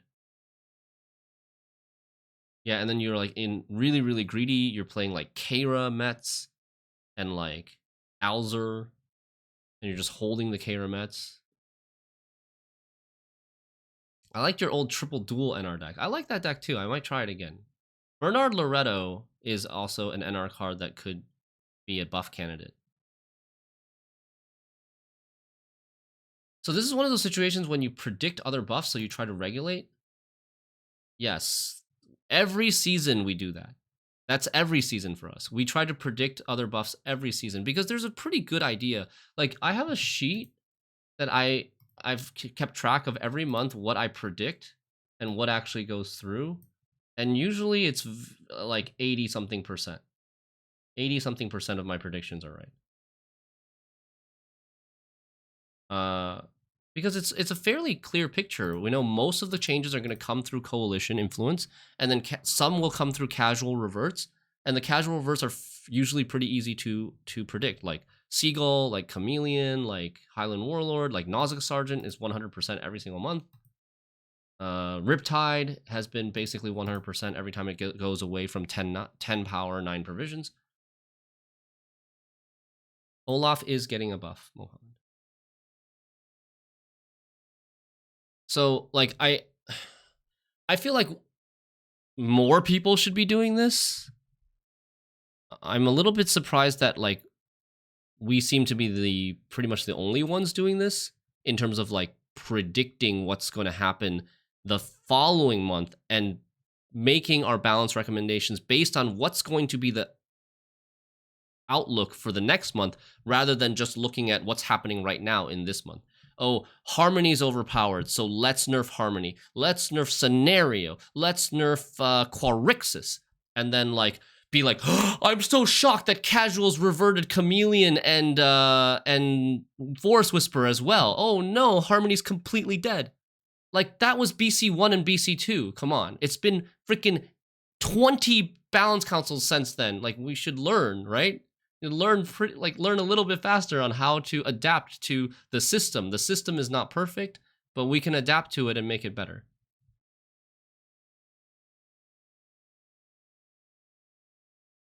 Okay. What are we looking at here? Why is the paint there? I'm sorry about the paint thing. That was something that I screenshotted from the last game just to remember what the hell they made from Temple. Okay, so here is Lucas's Renfri dwarf deck.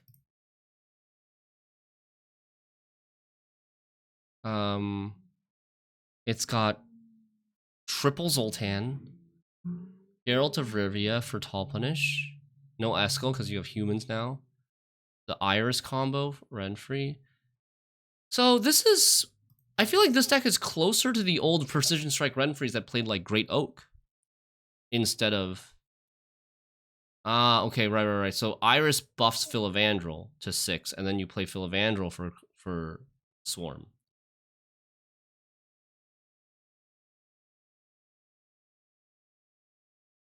Barclay. Yeah, this deck looks good too. So what are you sacrificing? You're getting Renfri. Let's say Geralt of Rivia somewhat swaps for Heatwave. I think Heatwave's better than Geralt of Rivia right now. But Geralt of Rivia somewhat swaps for Heatwave, and you're getting Renfri, Iris Companions, and a Lock and Renfri's Gang. For what?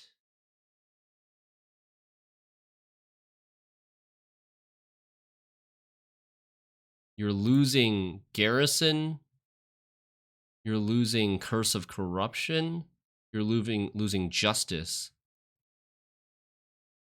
It's Garrison, Curse of Corruption, Justice that you're losing to get Renfri, CR, and Gangs. And you're also getting, like, Iris Companions, I guess. The Iris combo. Heatwave, you're not... I'm not counting that you're losing Heatwave, because I'm saying Heatwave equivalent to Geralt of Rivia, even though Heatwave's slightly better, I would say. So I'm not, like... I'm just canceling out Heatwave and Geralt.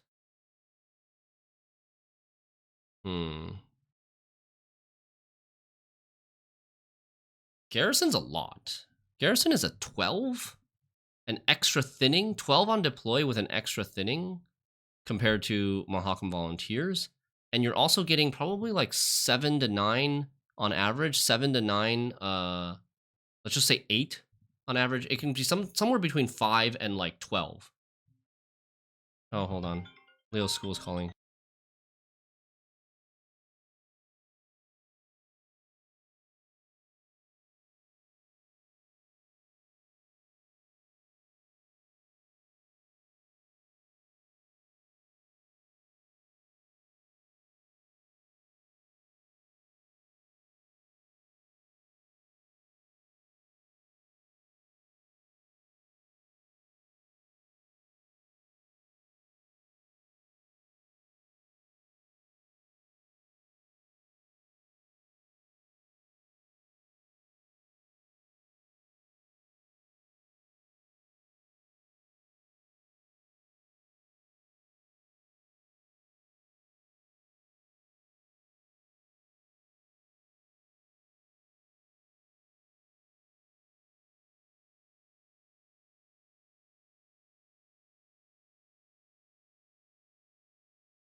Hello, sorry for the long wait.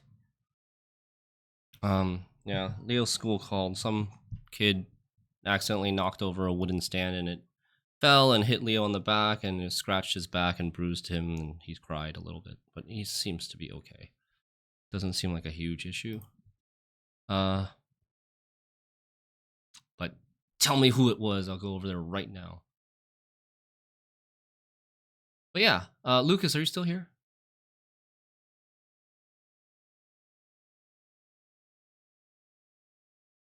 The deck looks okay.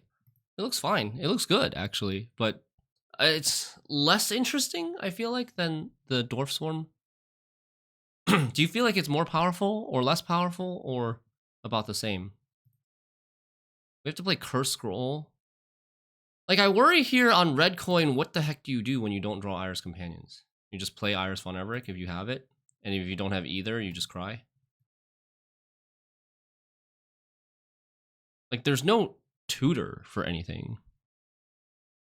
I guess if you draw both irises, then you can tutor something.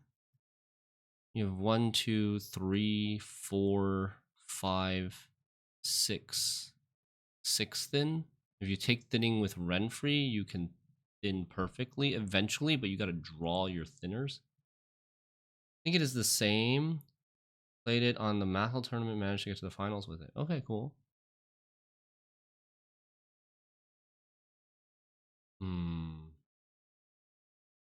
Okay, thanks for sharing. I think we'll stick with the version that we've been playing right now. It's been good for us. It's 6-0 or 7-0 so far. All right, let's go.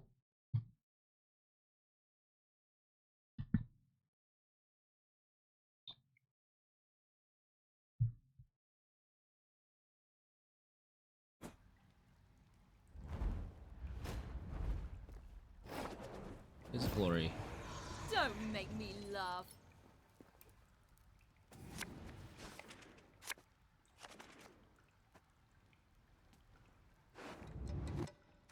Got a very bronzy hand. Got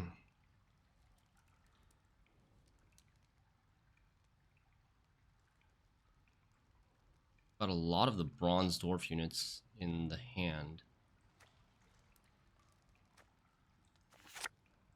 Proactive play here is pretty rough. I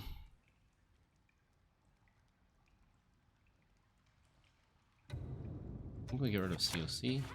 That's pretty good. I would have liked this card the most, as well as Chariot. Chariot would have been really nice here. Guess we got to do this.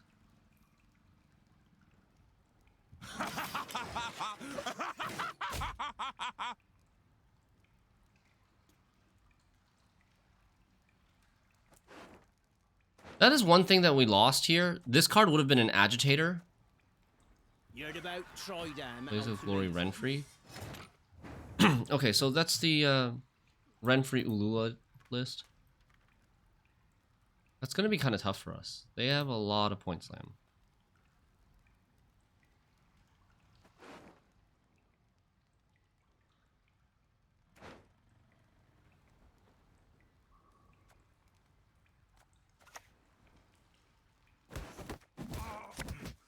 Oh, you've done it now.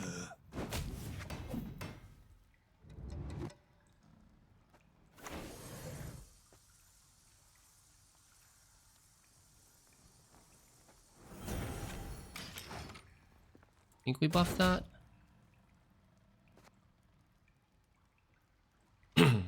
He's gonna search the opponent's deck? Well, I mean, what do you mean search the opponent's deck? I played this deck literally 2 days ago. So, I'm searching my own spreadsheet. I'm just going to my spreadsheet and I'm assuming that he's playing the same deck, but he might not be. It could be different.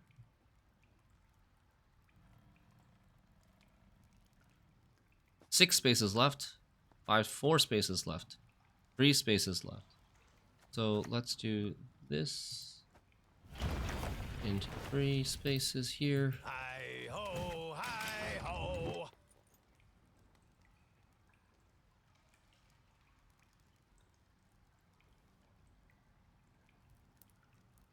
What do we want to heat wave in this matchup? Just Ulula, right?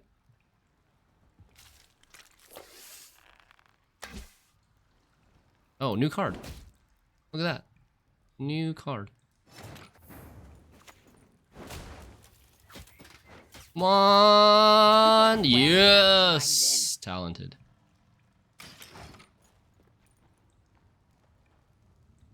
Hey, Ross.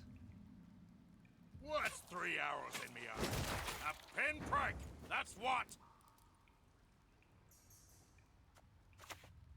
Ever had your kneecaps broken?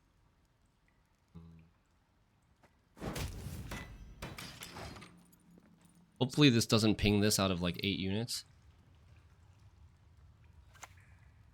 Uh-oh, double ping. Smash your mug! Shut the fight, you bastard! Whew, nice.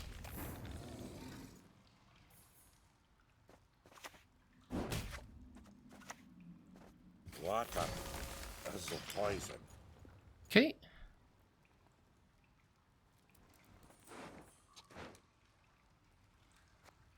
One bad thing is we've used all of our skirmishers, so we don't really have that much damage to like combine for killing Herkia. If there should be a Herkia Ulula in this deck because Brockvar Hunter, these berserkers, they're all Ulula synergy cards. So far, the only thing we've seen different is Brockvar Hunter, which is just a 4P change from like Peller, for example.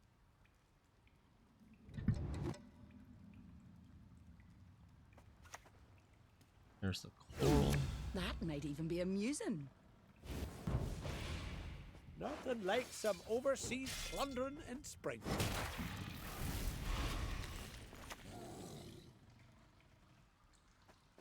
For America! We're passing soon, I guess. What am I going to use my leaders on?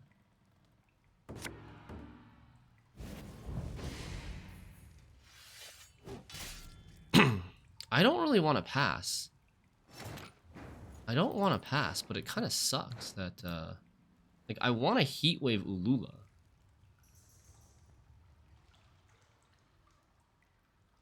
I don't want to play this card. I don't want to play this card. I think we're Heatwaving Coral.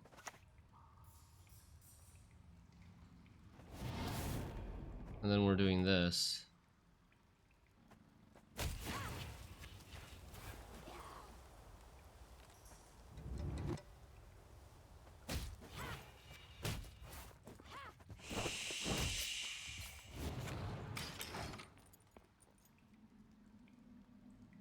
Like, he still doesn't necessarily have to pass.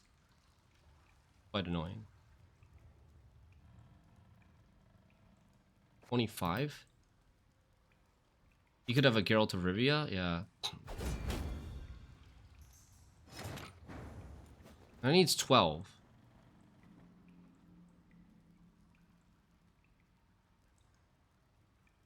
I think like Coen into Bear Witcher would get him enough points.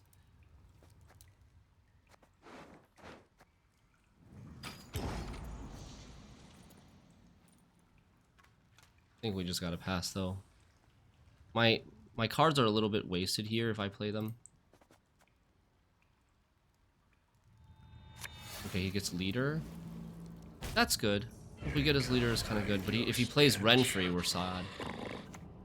Okay, no Renfri. Lock. Lock is different. Lock is different. So he doesn't play Best Boy. Best Boy is a lock. Maybe he doesn't play Iris combo. That's possible too. He's probably gonna pass here.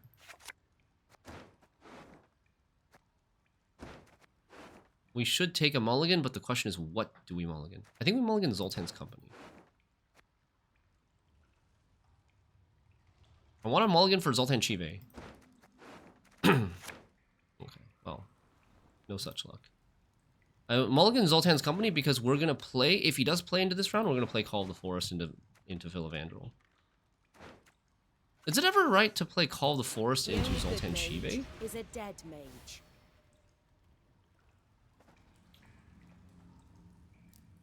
Maybe. It might be right to play Call of the Forest into Zoltan Chive and then just like Philavandrel for backup plan or something, and then save the Sultan's company for later. Read and set to 10.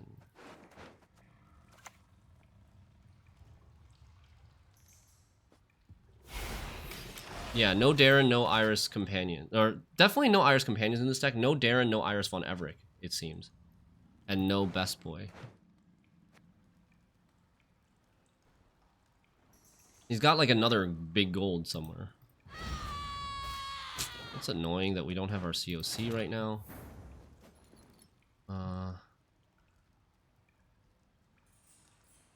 So I think we should probably go for... I'm thinking maybe this Philavandrel now?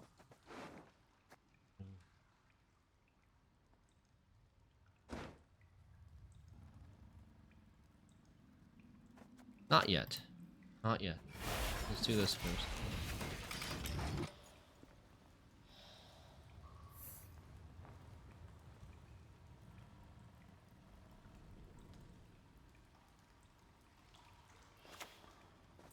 I think this push is kind of weird. He's like pushing into the garrison, which is pretty hard. We'll paint the white frost red!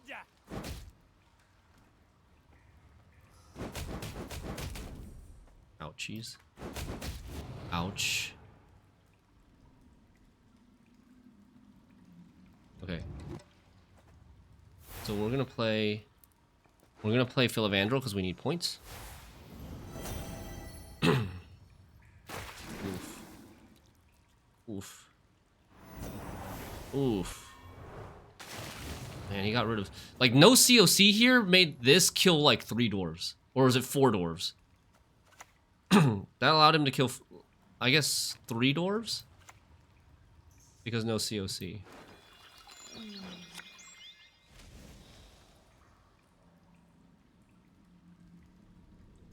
Enid and Glenna!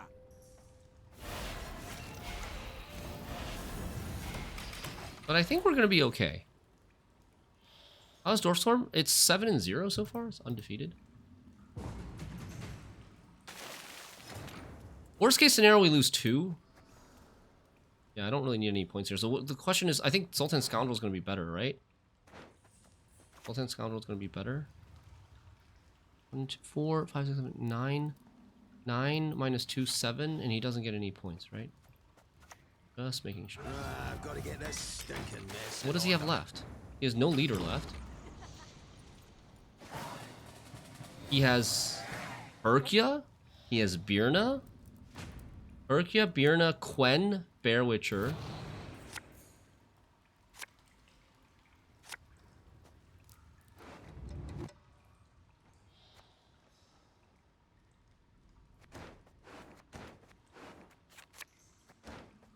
I think we get rid of this. This is a 9. This is not really going to be better than a 9. Okay, 2 spaces in the back.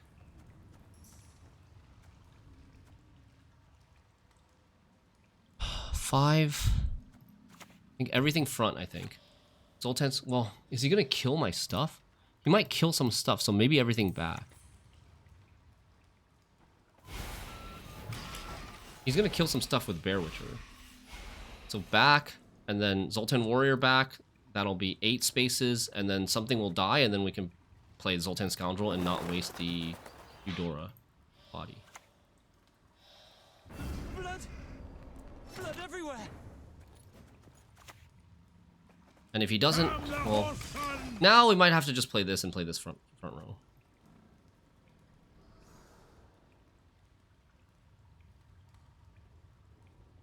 Yeah, and this is not a dwarf body, which makes the Zoltan Chive also even better.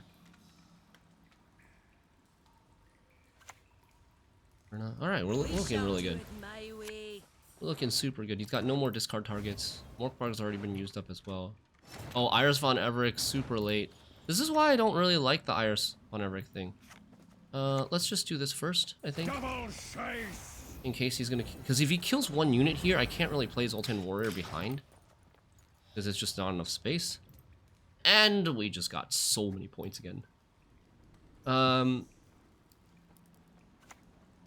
Bear Witcher Coen. Double the coin and consider it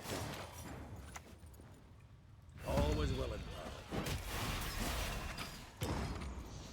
Bear Witcher Coen is 14 points. Nice. GG's. Win by 12. Pushing round 2 is really bad. I think he should have just gone long round 3. Long round 3, I might overflood my board, and I also won't have a garrison. And he doesn't lose a card. Oh no, he didn't lose a card because he didn't actually lose his card. But it's the same matchup. Ethne playing this deck again. It's basically the same deck. I don't know what did he end up swapping out. He basically ended up swapping out Best Boy for Lock, and then a 4P card for another 6P card. What else did he play that we didn't normally see? Got a pretty awful hand. Oh, good lord. No, this, or COC. Like, Ulula's gonna fucking... Ulula is going to smurf. No! We can at least maybe kill it with Skirmisher plus Precision Strike. Ah, but like, I have a Sentinel in my hand as well. Oh my god. These draws, man. And no Chariot either? Holy crap, these draws are bad.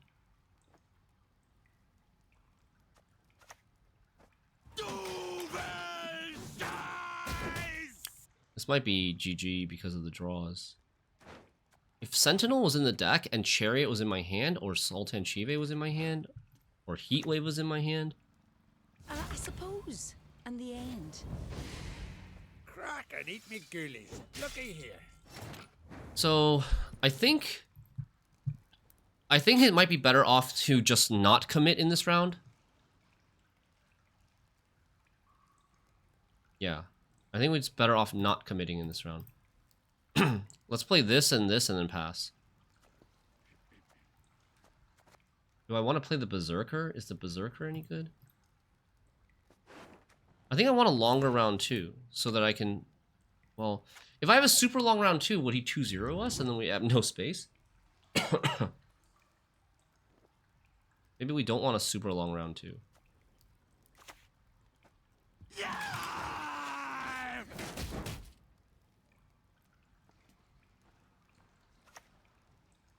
Okay, You wish you could kiss my pale arse. yeah, I think we're ignoring here. For Mulligan!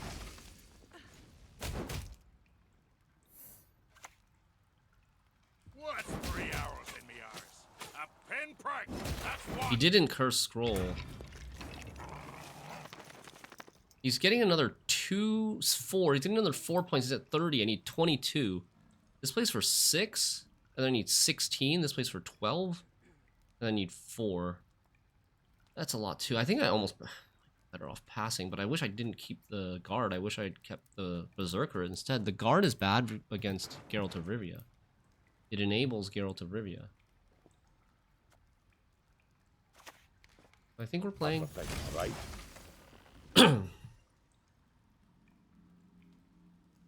I would be surprised if he passes. Especially because he hasn't clicked the curse scroll.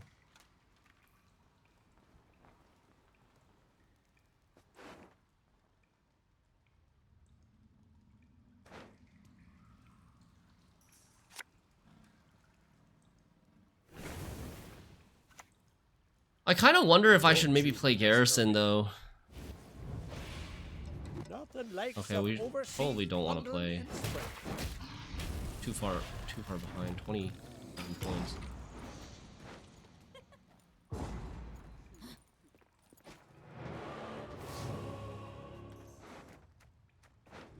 Alright, we want to draw Chariot, Justice, Zoltan. Oh! Almost. Oh! Disaster. Disaster on the last click. We don't have that much swarm now. Doesn't like you. Oof.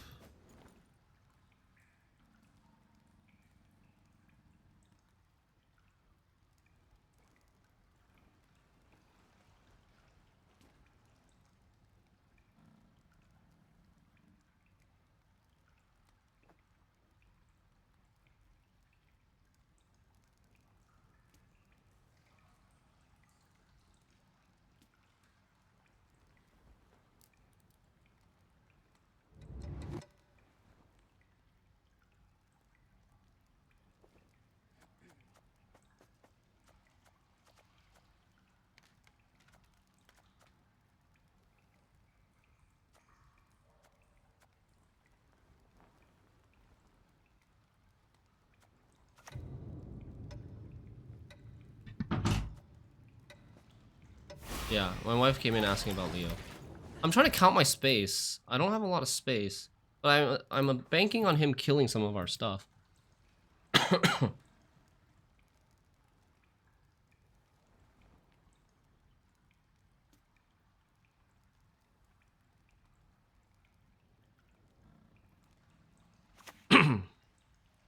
broke my heart. You shall never find peace. Okay, that's fine. Do we like backup plan into this? I was thinking about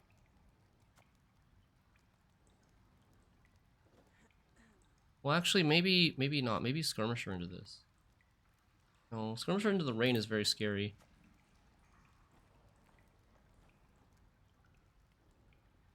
We just Zoltan warrior.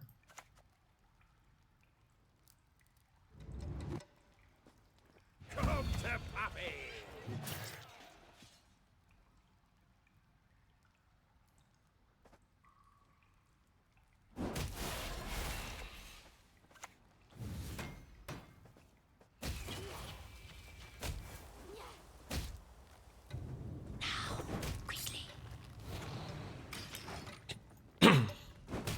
I liked skirmisher the most because skirmisher gives me more damage the next turn when he plays Herkia. But skirmisher, the rain is what's really discouraging me from playing I skirmisher. swear it upon the gods, I will avenge my father.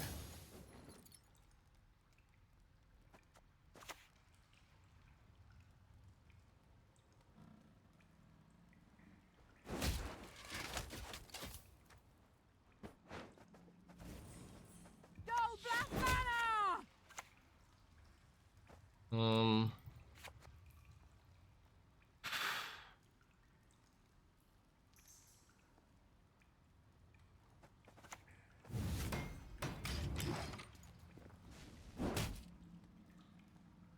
I think playing Renfri, yep. What are you gonna do, huh?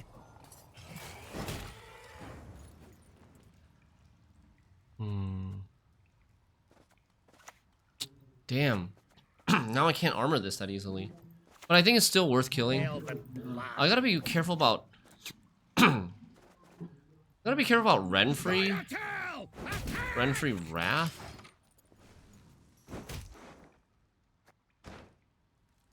I still need to play this and this. No one calls us cowards!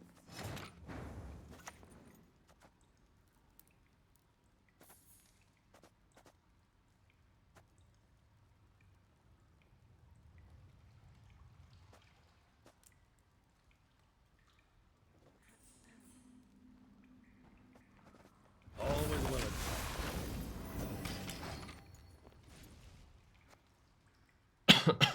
He might leader this. It's probably going to be his best leader target. Maybe I should have waited with this. Maybe I should have played Garrison first. I mean, he got freaking 4 armor value. He got 4 armor value, so They'll pay it's for my okay. stolen birthright. Wrath immediately. Dang it.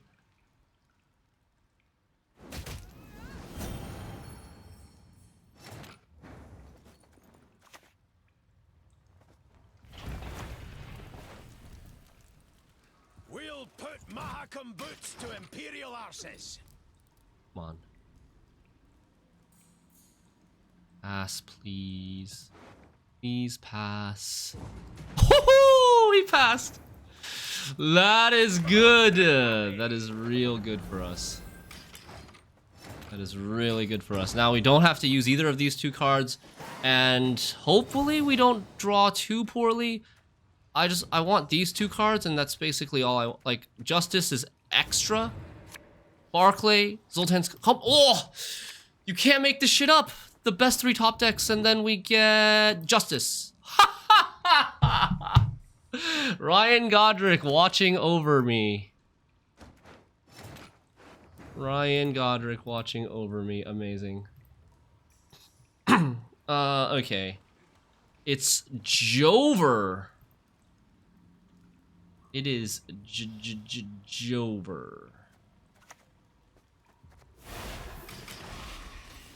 Pre-recorded.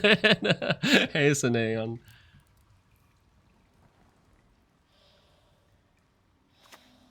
Not falling for it.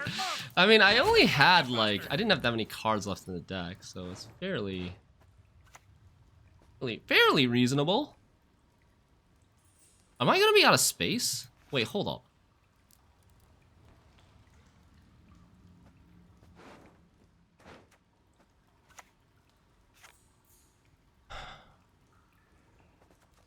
This goes front, then 5 more. That's 6 more units. Yeah, I'm gonna be out of space.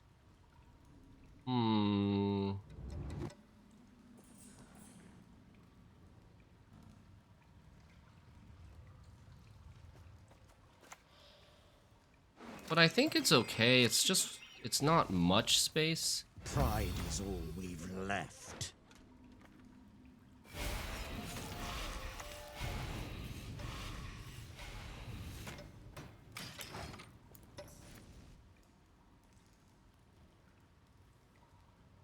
Where did you have the SK Renfri deck from? Is it a player from this season? Yeah, it's O'Rocco. They are doing very well. They're doing 2630 or something like that. Yeah, there we go. Now we get space. Now we get space. Whoops. Oh, actually, this is fine. Get out, you baldy-faced baby. I think we only need 1 armor, because if he plays another Bear Witcher, it's going to kill it at 3 anyways. And if he does only... He doesn't have any more Brockvar Warriors, I believe. He's already rezzed a Brockvar Warrior. So he can't really do 2 damage that easily to this. He's also got a dead Geralt of Rivia.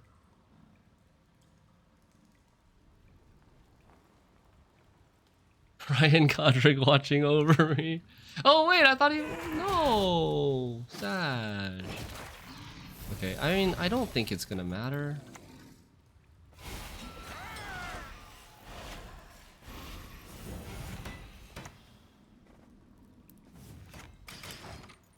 I don't know if I should armor this or this first. Woo! Heatwave Curse of Corruption in the deck. Not played. Not your lucky day.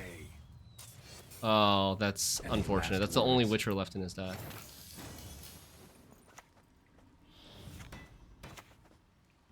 Huge amount of points. That is a 15-point Barclay. 15 for 6. So be it. Shouldn't this deck play Serquan? You can, especially if you're not playing. Especially if you're not playing Eskel, you can play Serquan. I did have a version, I think, with Serquan in it. But Ethne's malding right now. Why? Why would you be malding? He doesn't know that we talked back like a god. But he did, like, he could have made our life more miserable if he just played 1 extra card in round 2.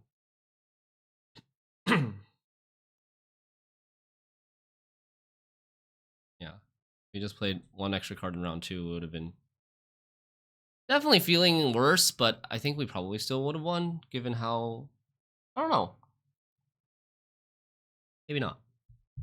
Heatwave is way worse for us. Heatwave COC is way worse for us than any other card. You drew real trash at the beginning and real nice at the end. Feels even. The lose round 1 strategy works pretty well against this deck. There's just not that much stuff that you need to kill. This is what I keep saying, like this deck, this Ulula deck that only plays Ulula as the big threat is just very meh. Your Ulula's playing a 7 like so often. And the Herkia is not like that protected either. And then you just got like no real threats after that. So people just use their removal on your Ulula.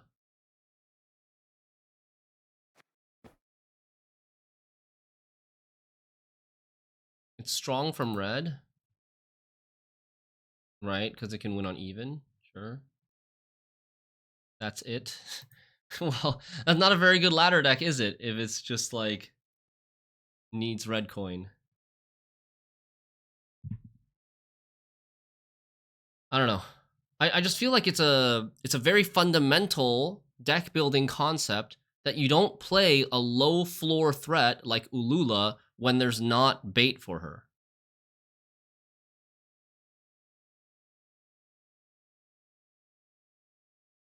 Right? If you just played a point slam card, that 8 provision point slam card should play for like 12 points. Maybe even 13 points.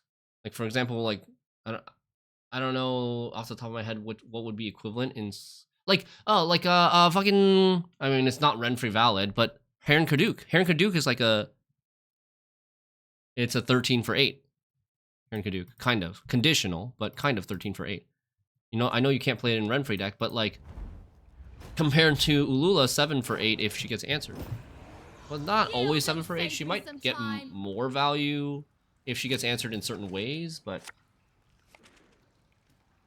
if she gets heat waved or if she gets COC'd, like this deck doesn't really bait that away from another really tall unit, so it's not like the heat wave or COC were going to be good on anything else. Enslave 6, so they're going to going first.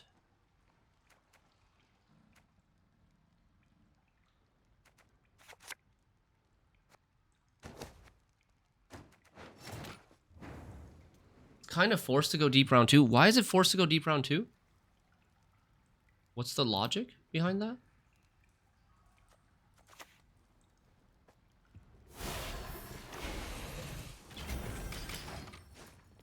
It's all that remains for SK? Maybe. Shupe is pretty good. I think there's one person, was it RVS? One person this season has 2600 plus with Alchemy. But just one person.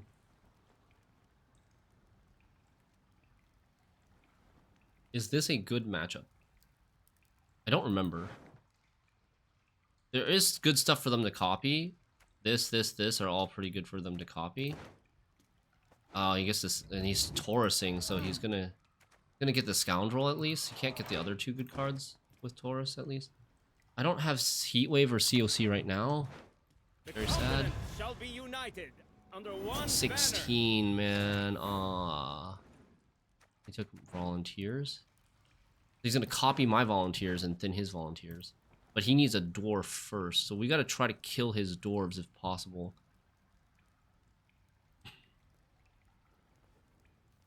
He's also gonna enslave this when we play it. That's pretty sad.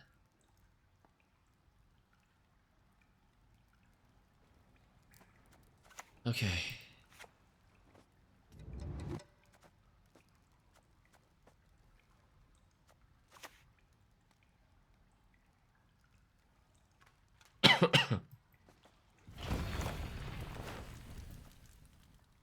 Ha ha! Leave it to us. Maybe I should play this first. Or Ongulum your location. He can't. If he Ongulums this, he doesn't have any soldiers in his deck. So this will play him nothing, unless he plays Sergeant. But usually they don't.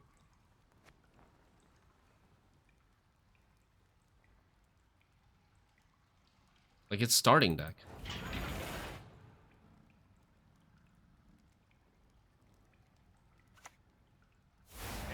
Oh, that's actually good. I didn't play this.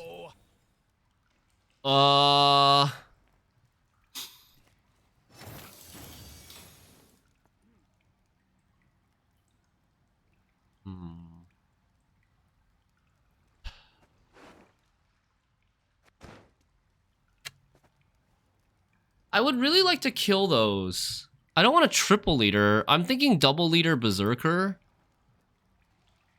Or double leader skirmisher. But double leader berserker is probably better. Full leader seems like too much. Doesn't it? We just get good in 50-50. We just win the 50-50. I don't even know. Maybe I should just let him. Maybe these double leaders aren't even worth it because I want to kill... Fuck! It's not worth it. I shouldn't have done it. It's really not worth it. Just a peek. Because, like, he can always leader something. Leader and enslave on the same turn and he gets his thing, right? Like, it's just not worth it. Really, really bad. Why did we do that? Elven blood. Why did we do that?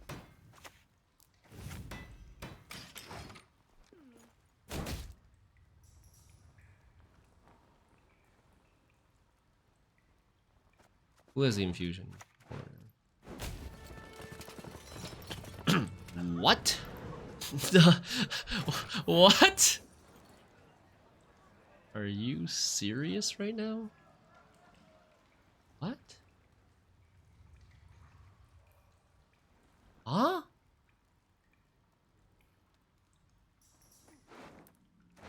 Why did he want that?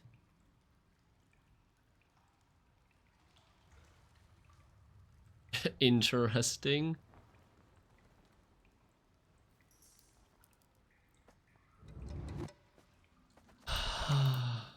Scoia'tael! Attack! Never had your kneecaps broken. Maybe he plays Ana?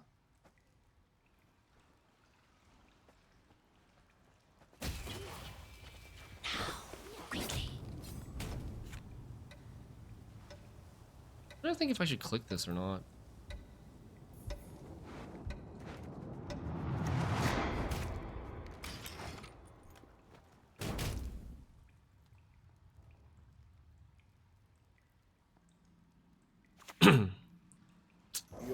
That's annoying. That is quite annoying. That space.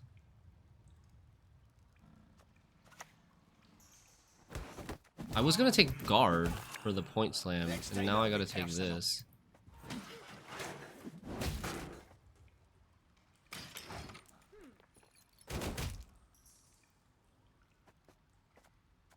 And then we play this, and then maybe we play Barclay, but probably... Oh. Shame I had no. Good lord!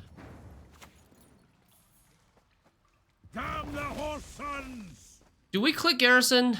We're up 20. We're up a lot. I don't think we click Garrison, right? He needs 26. He needs 26. He has no leader. I shall not repeat Emir's Get out of mistakes. here. Okay. Lose on even from red. Oh yeah, full enslave leader, lose on even from red, and I have like 14 carryover. Okay. Easy. We don't risk the mulligan.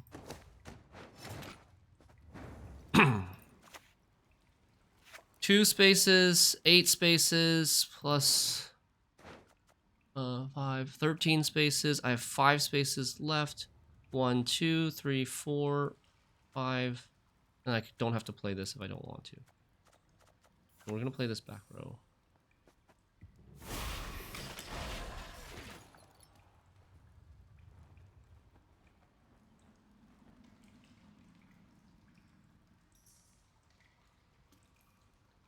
Those berserkers rockets hit his brain instead of those units. He also has a really good hand though. He played Calveit, so his hand is really good. What is truth if not an illusion? My boots. Is there any way for me to, like, should I bait a little bit and just get out?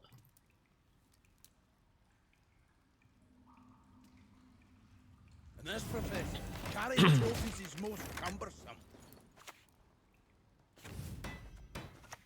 I'm gonna do this first. Pride is all we've left.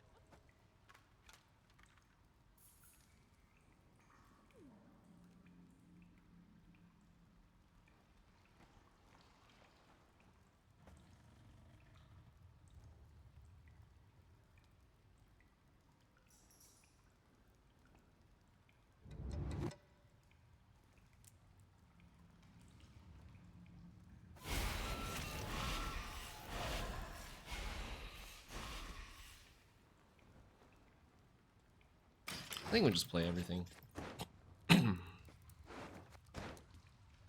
Why not, right? Like, we just play everything.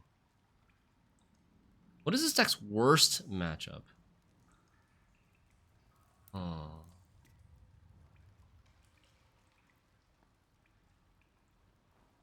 Lob? Self wound, I think? Self wound just clears your board out of your tokens, and then you don't get that much But value. who would love such a freak? Please wait your Monka S space. falling behind.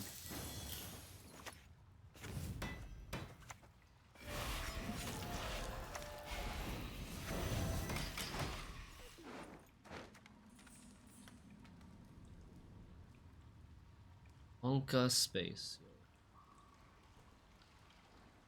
We should play Barclay now before the Zoltan Scoundrel. Zoltan Scoundrel can be fine with, like, Zoltan Scoundrel's, I think, a better card, right? Better card than Barclay. Barclay's more conditional. Zoltan Scoundrel just needs bodies, any bodies. Barclay needs armored dwarves. So if we can only play one more unit, we'll play Barclay and save Zoltan for round 3. He might clog here. I don't know if he can. Like, what can he clog with? He already played his Informant from hand. He already played Arturius and Brothens. He's not going to have an Emissary in hand. He played his Emissary from hand in round 1. That's not very good.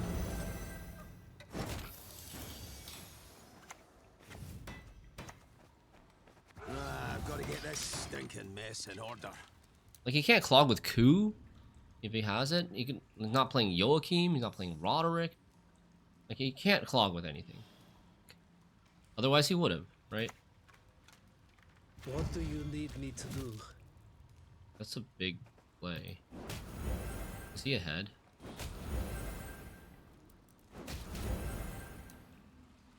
It's a...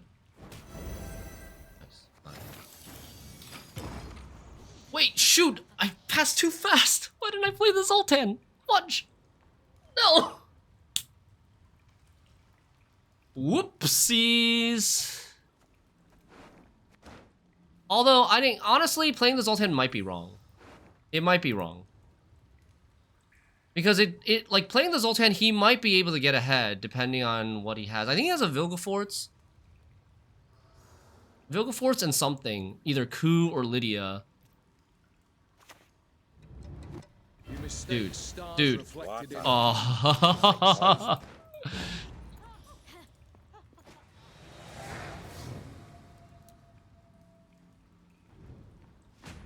Why did he kill the thing the resilience depended on? I think it was a mistake. That's the only explanation I have. So, I think we get rid of COC. I think COC is the card that we don't want to play. Or maybe not. He has Torturers. We could play no unit for a while.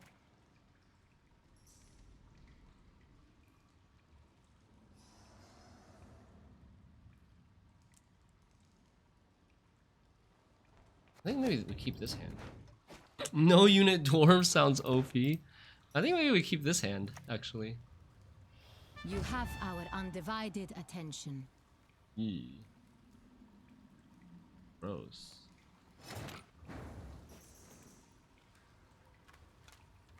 Let's play COC.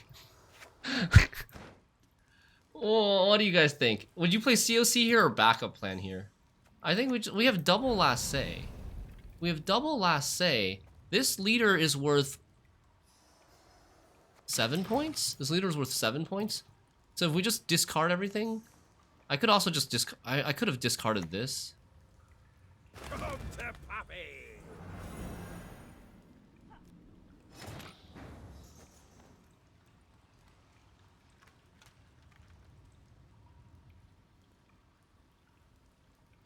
I think we could play this. No? Okay, it's fine. We'll discard.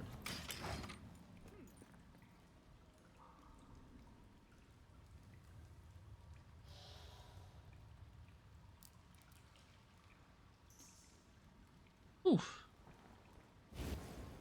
He discarded. Boo hurt.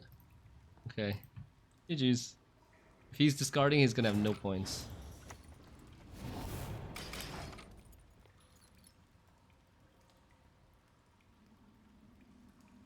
Actually, heat waving that is wrong. I think we get more points by discarding our heat wave than heat waving this card. You know? Must be Artle. destroyed. You want to hit yourself 3 times to get 2 points? Oh, he's doing it. He's doing it. Wait, what? Oh, okay. -1. -1. Actually, it's -3. Because I get to hit this. I kill the sentinel anyways. Okay. Nice. Peak entertainment. For the content. Woohoo. Oh god, the excruciating 3 MMR.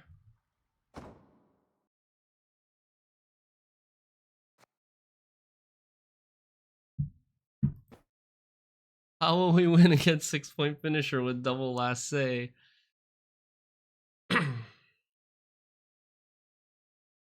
No, the guy was not at 2520. That guy was like 2400 or no, like below 2400.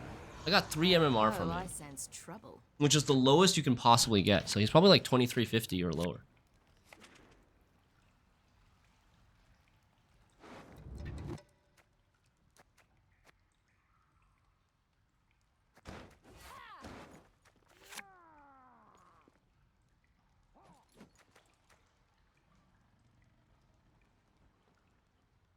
Reckless Flurry.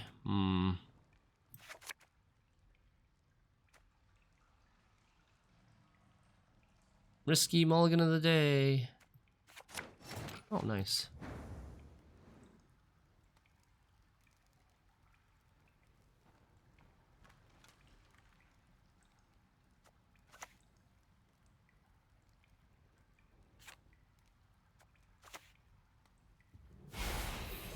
I think we're gonna have to delay the Berserker until after we see at least one offering. Like, we can try to bait offering with Skirmisher. We'll just bait Flurry, probably. Oh my god. Come on, man. They hit this 3 times? Are you serious? What are the odds? Someone calculate that. Really?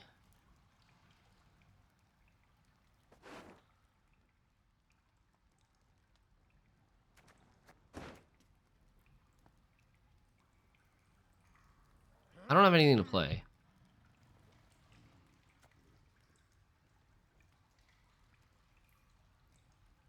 Okay, if he has second offering, this is like we just... Here's your sacrifice for second offering. I don't want to play this because this will get leadered and offeringed, and that's bad. I'd rather this survive. I'd rather this die. This is going to hit armor anyways. He's going to have armor from Armored Up, from Quartermaster, from Portal dudes. The windmill. The sticks spin around. Let me pull out my hypergeometric distribution. Thank you. Yeah, see, like, this is not actually getting that much value anyways. Do we thin the volunteers? Or do we try to get greedy and draw garrison? I don't really have a good target if I don't thin the volunteers. I could take another Berserker and just try to kill these little dudes. Find 2.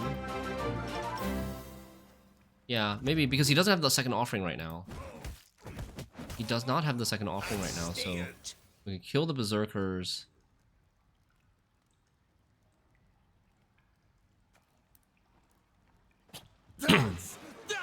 Sorry, play the berserkers now when he doesn't have the second offering. Marshy, thanks for the Prime Gaming sub for the first time. Welcome to the Rook Club.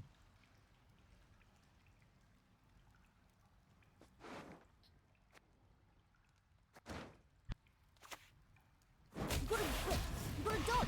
You gotta have them. Oh.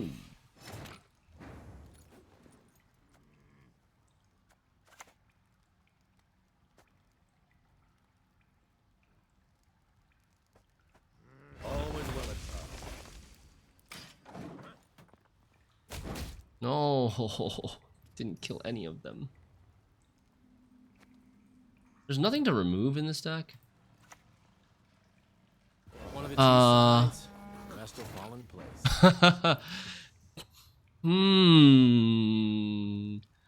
I can almost freaking kill everything. I can almost. I'm 2 damage short from killing everything.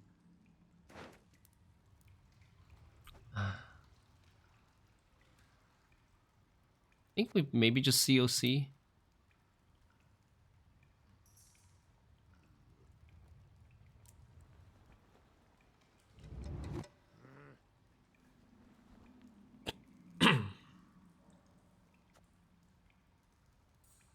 Actually, I think we'll play this. Play this first. Instead of COC. Such a juicy lacerate. Oh yeah. Lacerate is actually quite underrated, I think.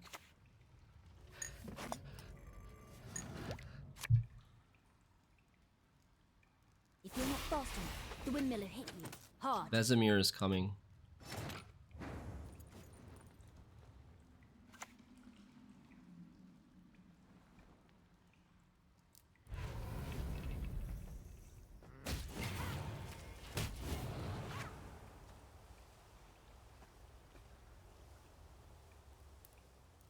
You know what? I should have played Skirmisher there instead of COC.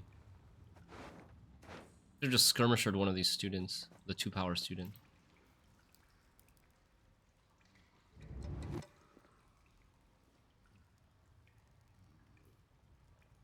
I think I should just full leader. I'm leaning towards full leader.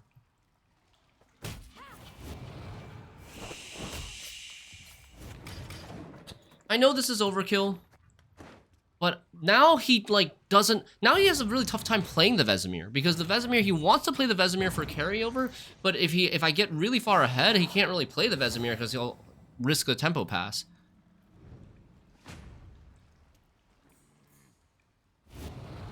Yeah, we had 3 units on the board. R35. Garrison, please? Oh, God. Okay, so the garrison is... Garrison idea is dash. This end is like...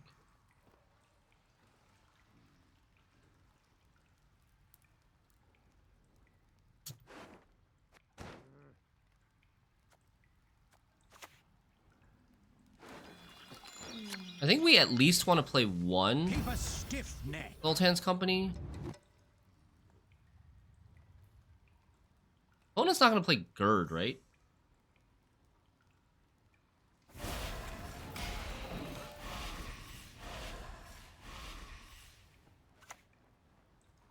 If he's dropped driving hail earthquakes, I have spoken. You guys think we should play Volunteers?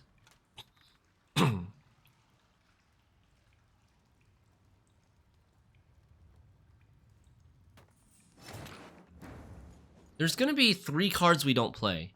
I don't want to play this card because it goes tall. I don't want to play this card, and I don't want to play this card, I think. So we're just not going to play this card. I think we're going to play Volunteers now. 1, 2, 3, 4, 5.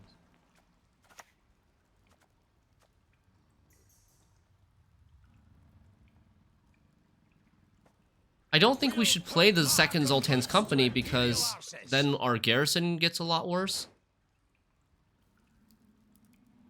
I think we play Volunteers, we play Scoundrel, and then we pass. And his adrenaline is, like, not really up yet. What a weird, slow play. What a super weird, slow play.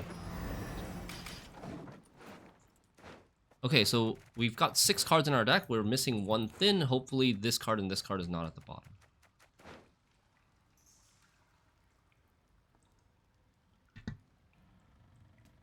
Yeah, it's a weird play because all of his stuff is adrenaline. He can't play Silver Witchers. He can't play, like, much. He has to roll Decree for Quartermaster. They play Royal Decree? They play both Royal Decree and Oniro? Is that it? Or is this guy cutting?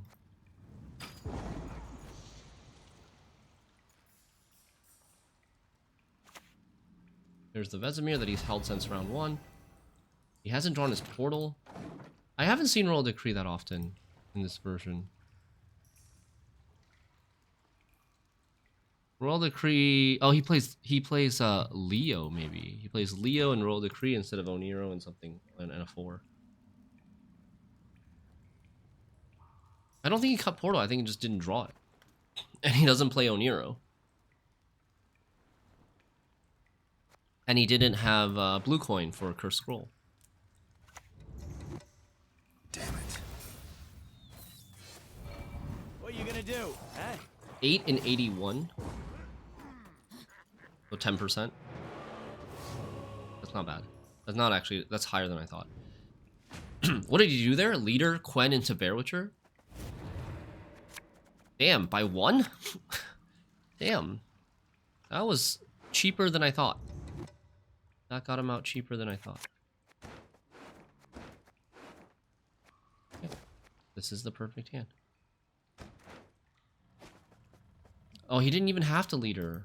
Damn. Oh, toes. Oh, nose.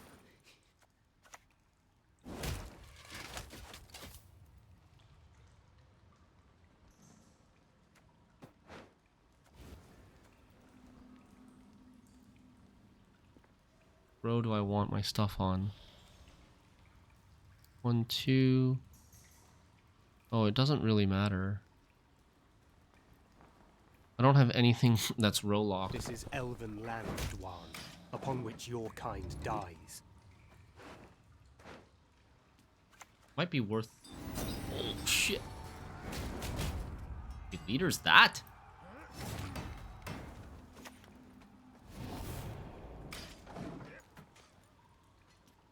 Why would you leader that and not try... What is this? What? He must have drawn really badly? He must have drawn really badly. Did I almost pass 2? No. I did not. I did think about that maybe his random pass was hoping for a pass back. Sometimes you pass right away, and then your opponent's like, oh, he gave up. Okay, we pass. Like, we win. 7 MMR from that. That guy is pretty high MMR. I've seen his name before.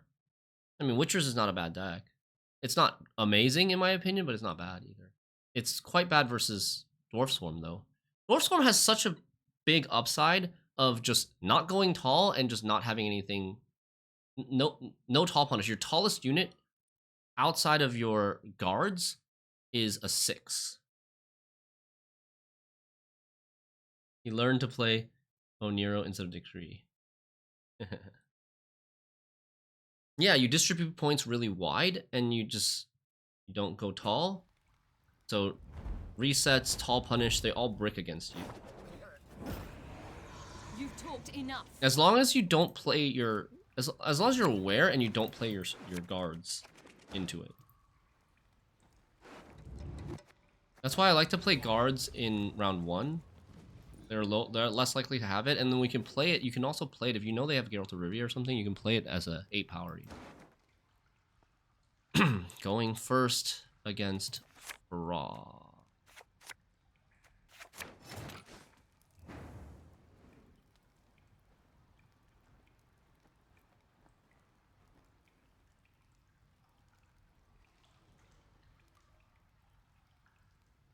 Normally I would want to play this back row and TA.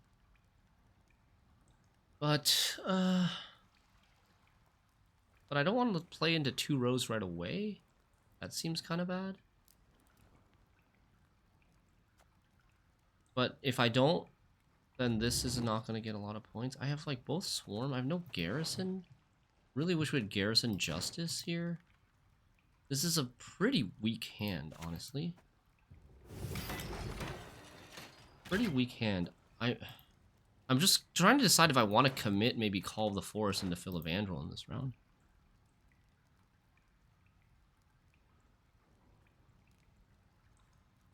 I think what we'll probably do is play this Zoltan Pass. Rubbish. This one has the life force of a cockroach. Huh? Dance! They... Dance! Dance with me, death! He didn't Riptide this. They don't play Toad anymore, right? So I'm thinking he doesn't have... He's passing?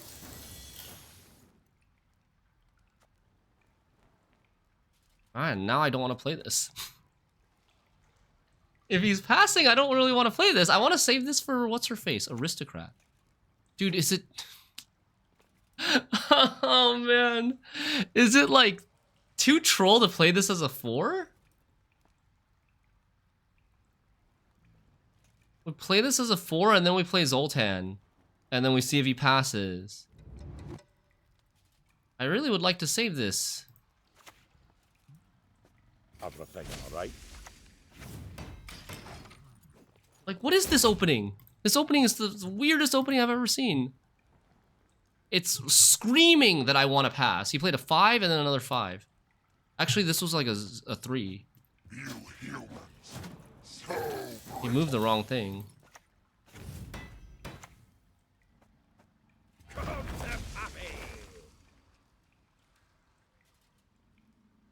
I don't think I need a TA yet.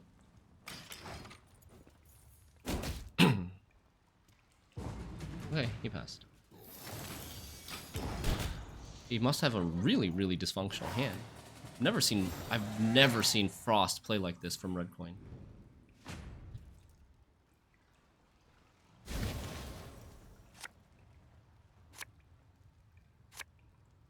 Oh my. Okay. Very, very good hand. Except for not drawing Justice, but I don't think we risk it. We've got 5 bricks in the deck right now. I don't think we can risk taking any mulligans. Yeah, the image and visual audio design of Gwent is really astounding.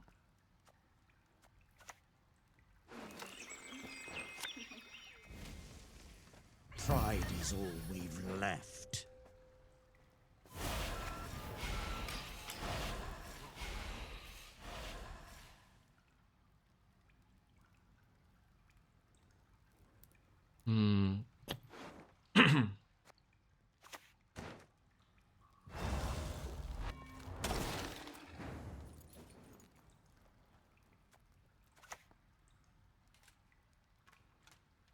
No, I have to...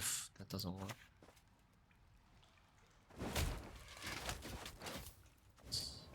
I'll feed you to the crows! Phantom? Can they fit Phantom now?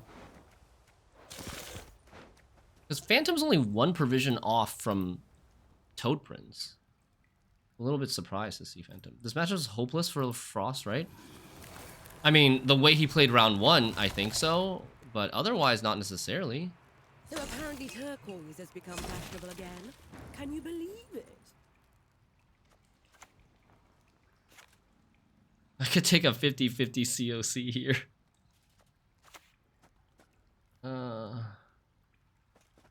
Never had your kneecaps broken.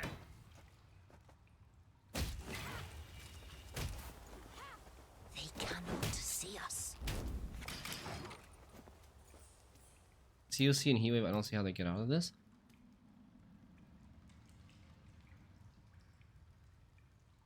I mean, they have more than...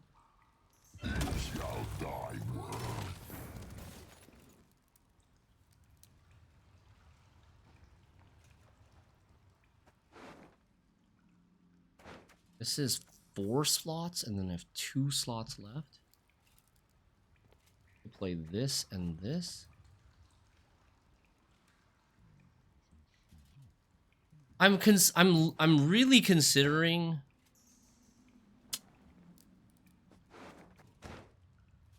Okay, we should definitely play this first. You want to COC this? Is this worth a COC? I have an answer for Karen Thier anyways, so like, I don't really care. I care more about Foglet. Foglet. Hi ho, hi ho. We're not gonna click this. We're not gonna play Zoltan's Company. I could just pass now, I think.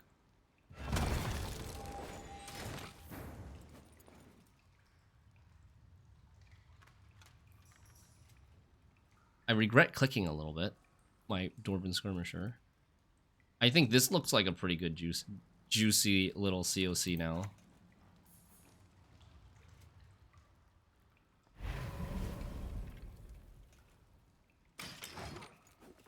I also...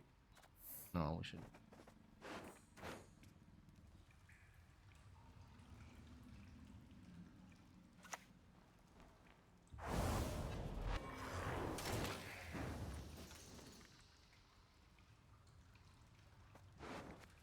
I think we play Scoundrel or pass. Scoundrel or pass. Barclay should be better next round. We'll have more Rowdy Dwarves next round. This round we only have 5 Rowdy Dwarves. Next round we'll have at least 7, if not 9.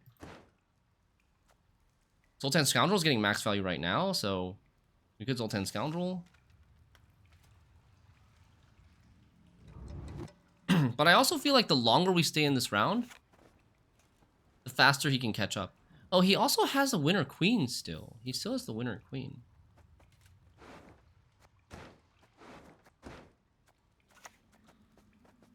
Damn the horse sons! I don't know if this is right.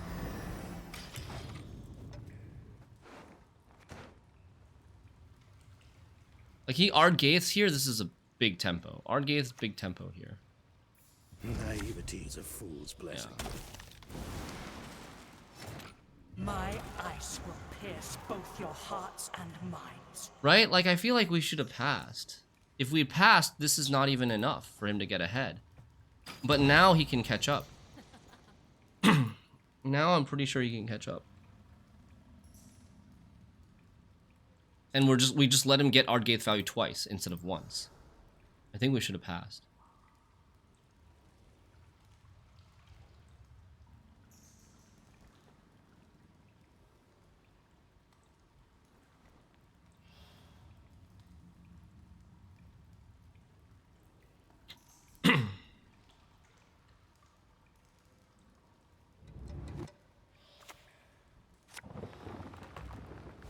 Riptide is the play? He has to click? Or he has to leader?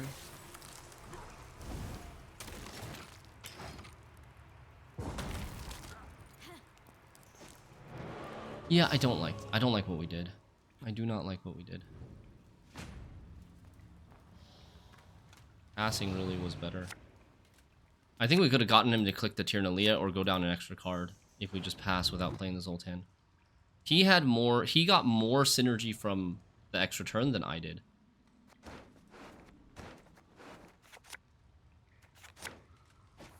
Justice.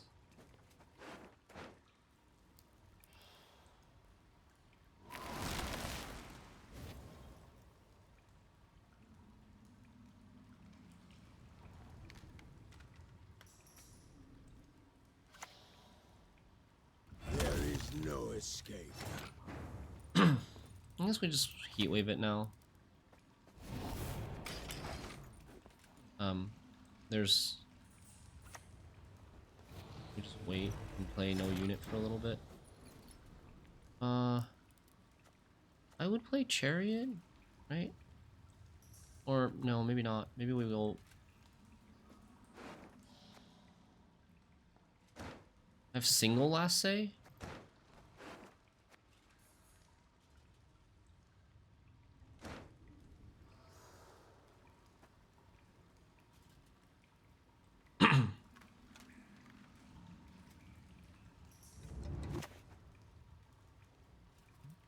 5, 7.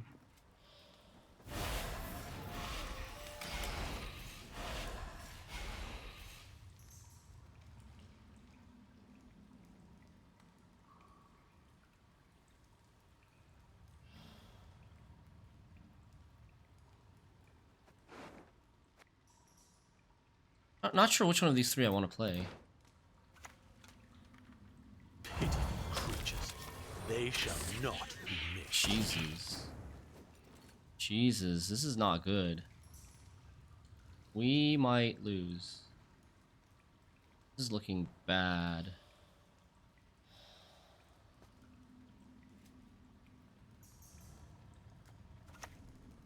Do you think he has another bruiser?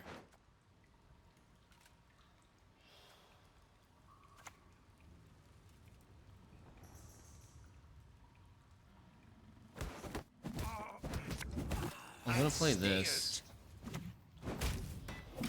I'm not hitting this because of bounce. He has still 2 Red Riders in his deck that he hasn't played. The special card.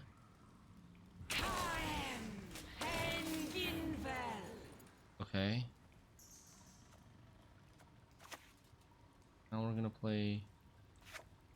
I think I want to stop him from bouncing. Of this. Won't let him stand in our way. No, I will not. Kill this.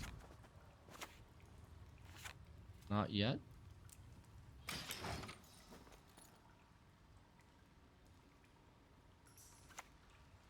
Oh my lord. Dude, the perfect hand. Oberon, double navigators.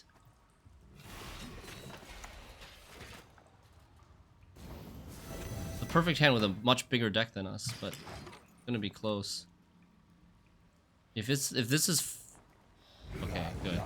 I was gonna say if this is Red Riders, I think we might lose. If it was Red Riders. Get the move on, lads. Look alive. Points. Again, Imler's Wrath! Tall Punish! Getting like 5 points or something. Right? That was really close. Holy, we got... Was that 9 MMR from this guy? Frost, dude. Frost is better than you guys think. Was it this guy, Merlitzo? 25.99. He plays a ton of games, he does. But still. Almost 2600 with Frost. Second round Zoltan was bad, yeah. We would have won more comfortably if we had not gone second round Zoltan. It let him... We basically gave away a card, I think. Almost. It was like almost like giving away a card. We gave away a card for a leader, but the leader, he got to carry that leader over anyways because of his Tyrnalia. So it didn't, yeah, we didn't really get a leader from him. We just gave away a card. He's third right now. Okay.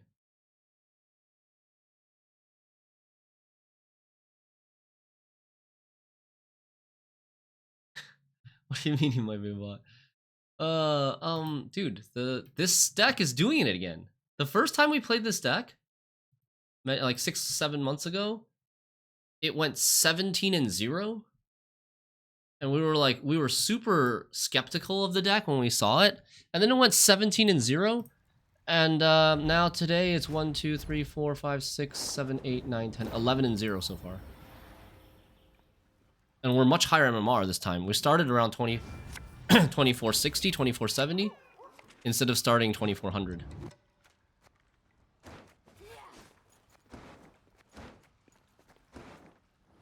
Reavers. Fucking Reavers. We're bad coin. Bad coin versus Reavers. He plays Cursed Scroll. It could be Muta generator, right? That kind of smells like Muta generator. So I'm keeping the volunteers versus the reavers because some sort of engine overload. I'm keeping it because I think we'll use Garrison to play damage. Garrison for another skirmisher in this matchup. So mulliganing both of these is like, I just don't then.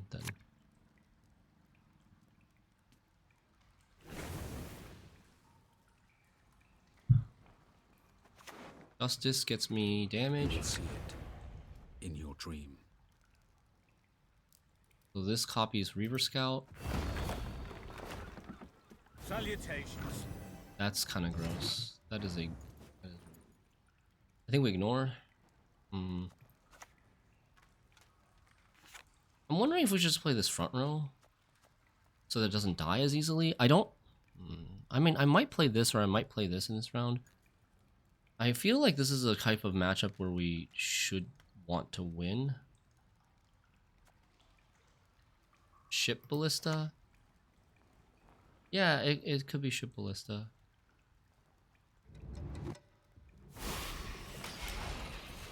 We want to save our damage. Okay, it is Ship Ballista.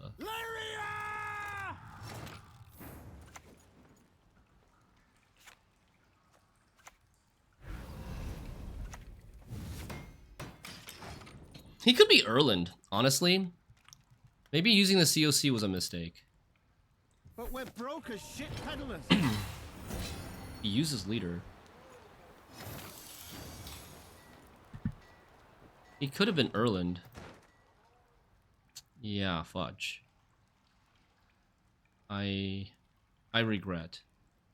It's actually kind of likely that he's Erland.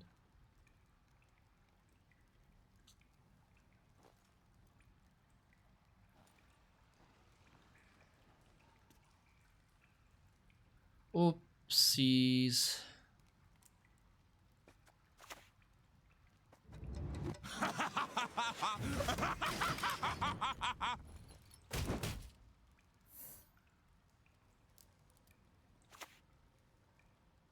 Ballista, your command. Erland with this leader? Give me Yeah, a target. why not?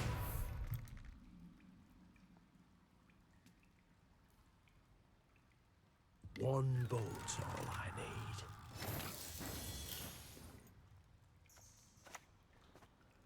Never had your kneecap broken. 4 damage with leader. Guys, how big is Ship Ballista? It's 4 plus 2 armor, right? 4 plus 2 armor. So I can still do it. I have a Justice into a Skirmisher. I gotta make sure we kill that.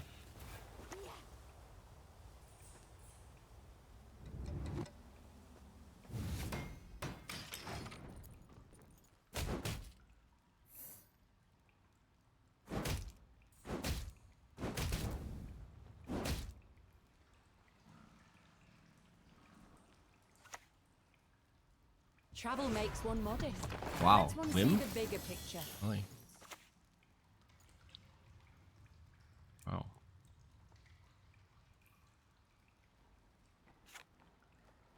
I'm thinking here. So I gotta save 2 spaces in the front for Justice into Skirmisher. That's... I have 4 spaces left. So this has to go back, and then I have 3 spaces left in the back. I think this has to go... This wants to go back. Can dwarves fight?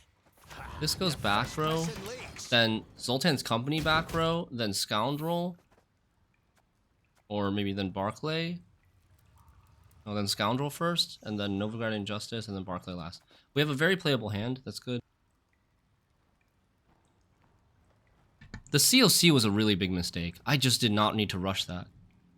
I really did not need to rush that. Like, if I can kill the Ship Ballistas, then it doesn't really matter how many pings the Arbalists have this turn, because he doesn't have Zeal.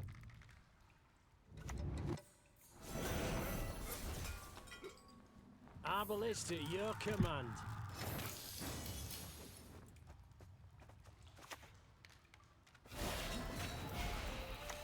Maybe it's Ship Ballista with no Erland. It's possible, but I think Erland is likely.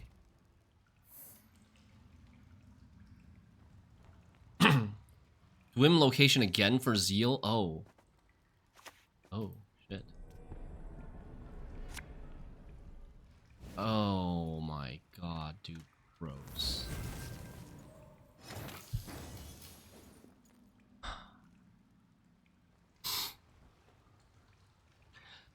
Oh my god, the COC is gonna be a game losing mistake. Oh, time to pass.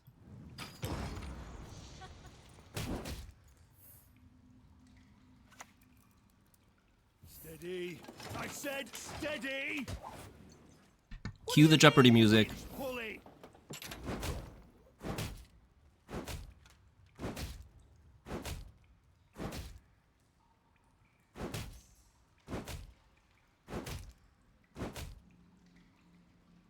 Why did we use the COC? That's such a huge macro misplay. A macro throw. This is why I have COC in the deck. I don't know. I can't really explain it. I don't know why I COC'd that. I didn't rope. I was just like, big 8.88 engine. Let's kill it.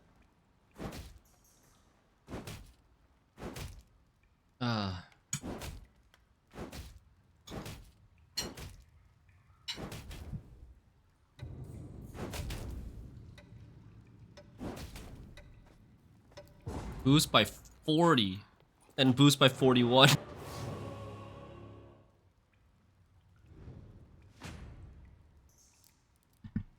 Sorry, boosted 39 and boosted 40, one of which probably got doubled. Is it over? Yeah, it's over. No, because look, Zubin, we have last say. With COC, we have last say. And we win.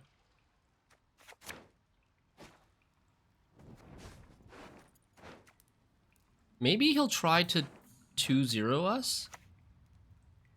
Not much left of that.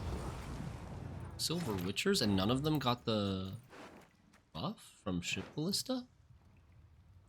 That's weird.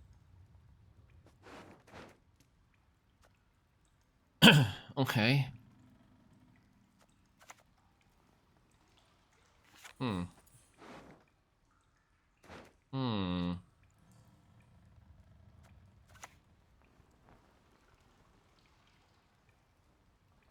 Damn the horse son!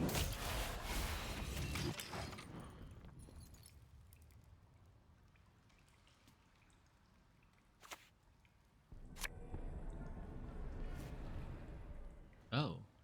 I He's value splitting up his God's power. independence, I guess he's Kumkai. splitting up his power?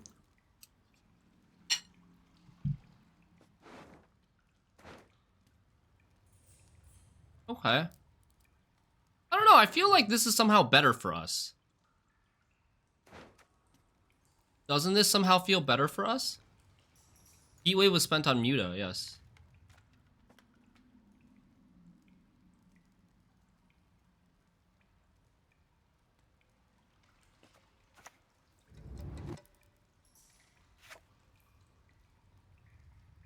Okay, maybe it's not better for us. Maybe it's not better for us.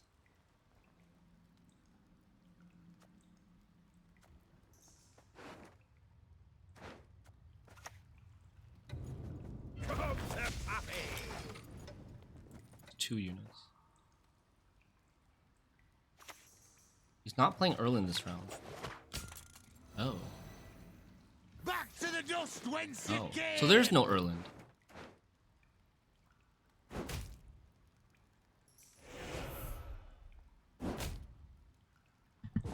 Definitely should have kept the COC. I think we lost, guys. Guys, I think we lost. Let's try it. I don't think we have. I don't think we get there, but let's just see.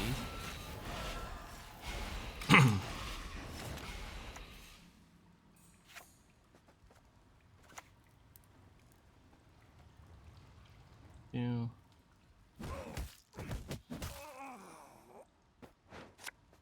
Get out, you baldy-faced baby!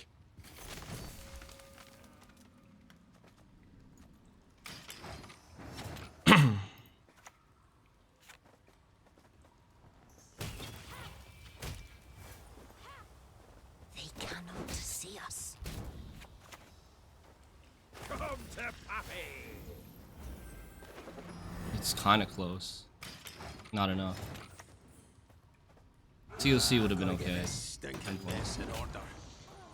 If we had a garrison, we might have been able to survive this, actually. Right? It would have been very close with a garrison. Damn.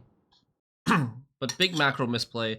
Like we know we're not gonna win round 1. He's gonna go multiple cards down to win round 1 because he has so many points on orders. We can't answer all the orders. We know we can't win round 1. We should just save COC for when it's most valuable. Heatwave on Muta Generator is still correct because it stops carryover. Stops a lot of carryover that gets spread out potentially and doesn't get answered with 1 COC. It's now 11-1.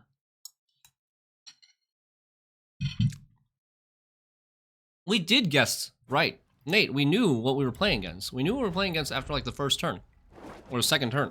Once we saw the Arbalist, we knew what we were playing against. That wasn't the problem. It wasn't a surprise factor. It was just I made a macro mistake.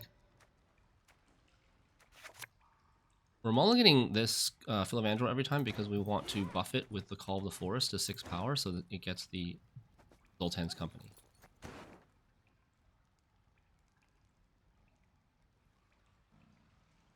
Going second.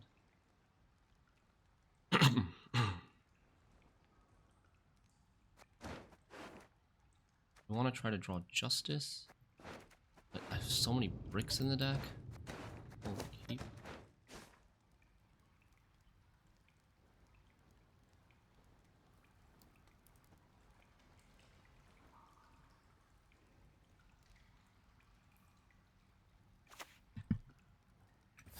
Evil's not going anywhere. Yep, cock. Yep, cock.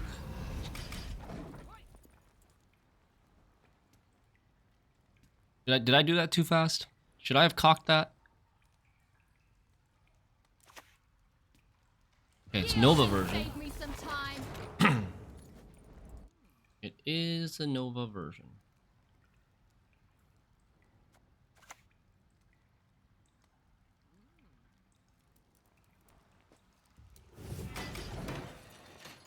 Might poison this.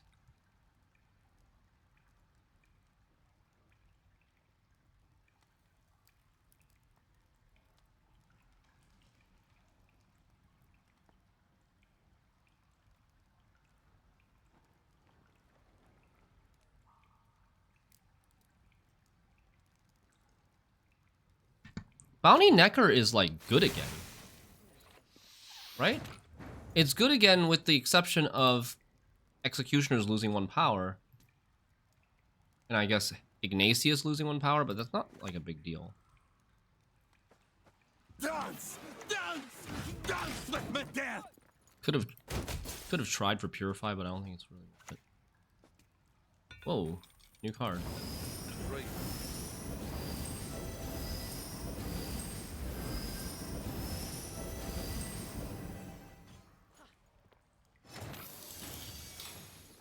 Do I want to offer him a pass? I need 12.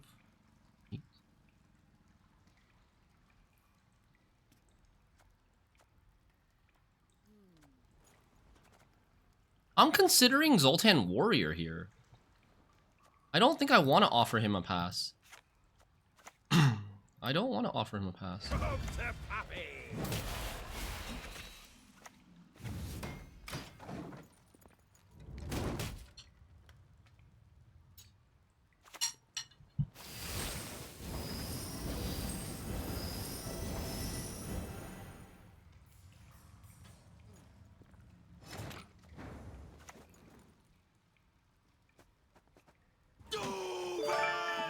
Ethne, thanks for the raid.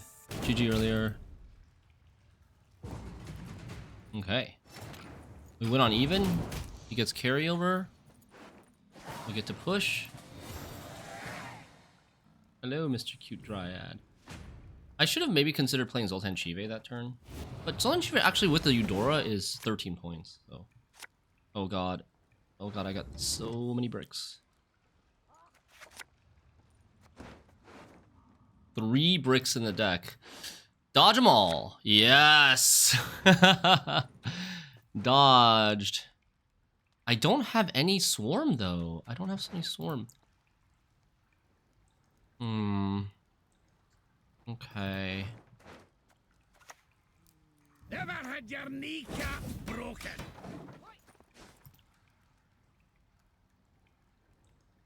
I expected I lost that match. Bricked Geralt. Yep. Unless I play into it with the guards.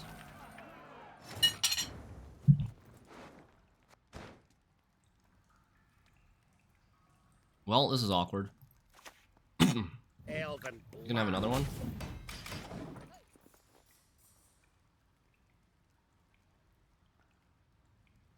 This is very awkward. Like, I can't play this without a dwarf. I can't play this without a dwarf. I can't play this without a dwarf. So I really have to hope this dwarf sticks. And if it doesn't, then we probably garrison for a regular dwarf. Oh, nice.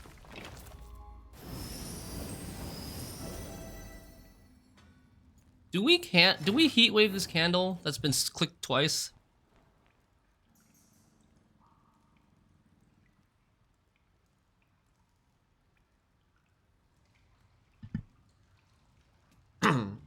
Or do we heat wave like Ignatius?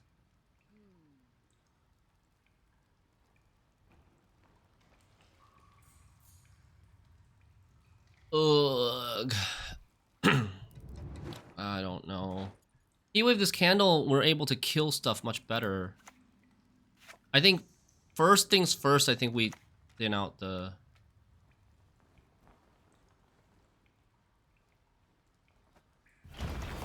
First things first, we thin this out.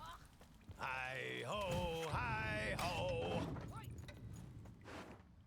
We have no damage left in there. I have damage here, and damage here. Product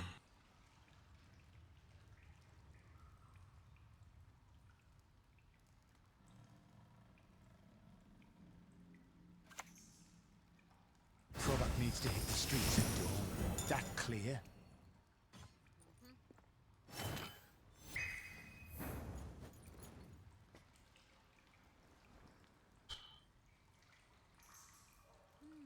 Is this something I want to kill?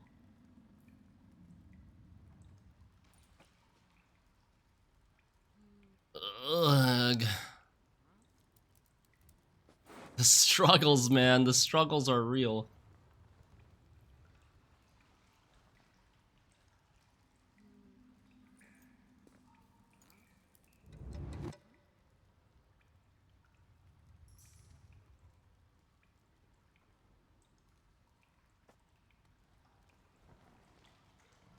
I think we don't kill this. I think we heatwave candle first. Well, actually no, never mind. Let's do it.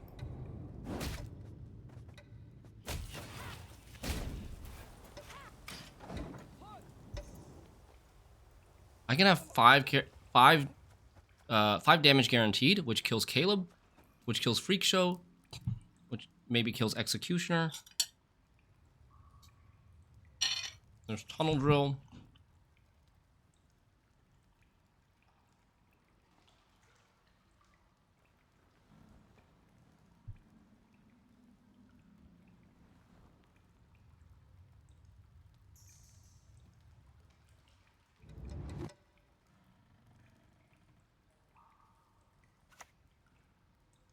Freaks aren't welcome here.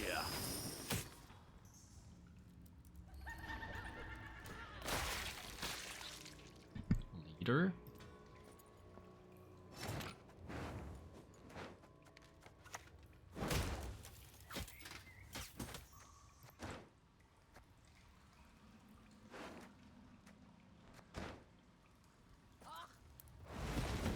Three, 4, 5, 7.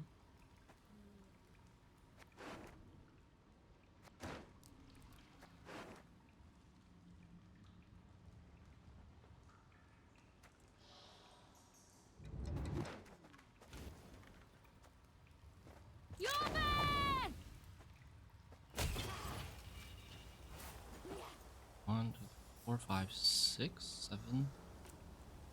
They cannot see us. Yeah, we'll get short round 3. Maybe we get Necker out here.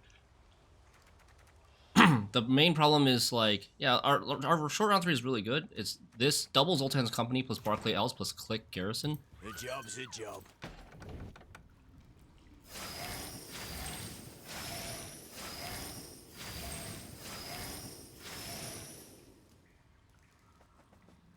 Can't kill this anymore, which is a little sad.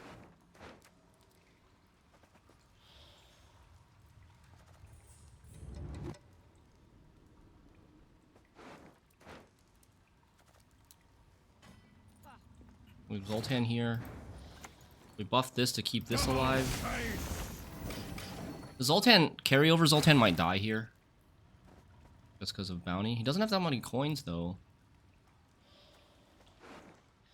And then we Justice. And we just don't... We may or may not play Zoltan Scoundrel. We'll see. Zoltan Scoundrel is still going to be good in round 3. He decides not to go for the kill on the Zoltan. Well, he could bleed the Zoltan, I guess.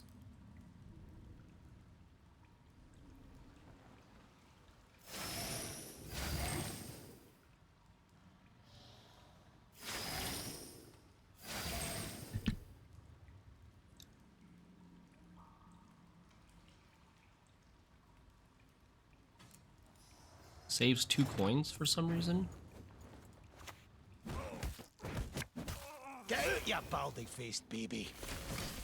Okay, 6 cards left in deck, so...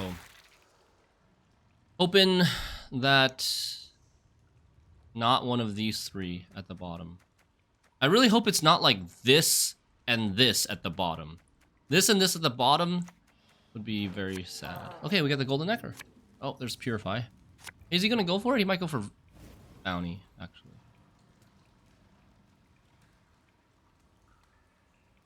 We don't have any high base strength stuff for him to bounty, though, so he can kill the 4.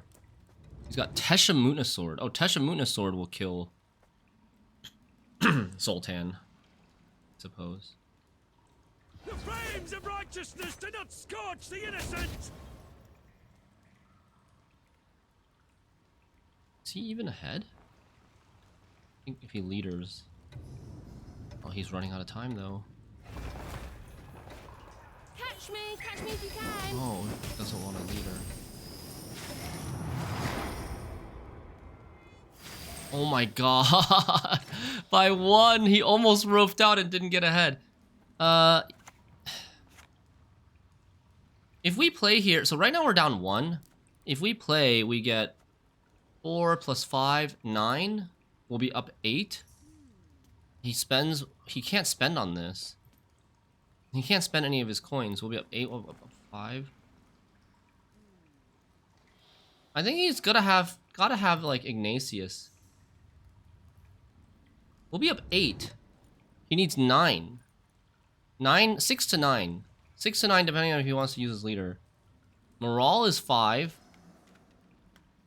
Doesn't have Nova. Wouldn't have been Roland in his hand. Should be Ignatius, I think. I could use a pipe. It's not an amazing Zoltan. Zoltan's probably a little bit better next round, but I think it's going to be trading for Ignatius.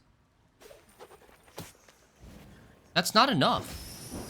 That's not enough. That's only 4 points. He doesn't get any bleed value. The turn's going to end. It's 2-0. Woo! If it's a shit card, we 2-0 him. If it's Ignatius, then we trade up. And that was the whole reason for using the Scoundrel there. Very nice. GG's.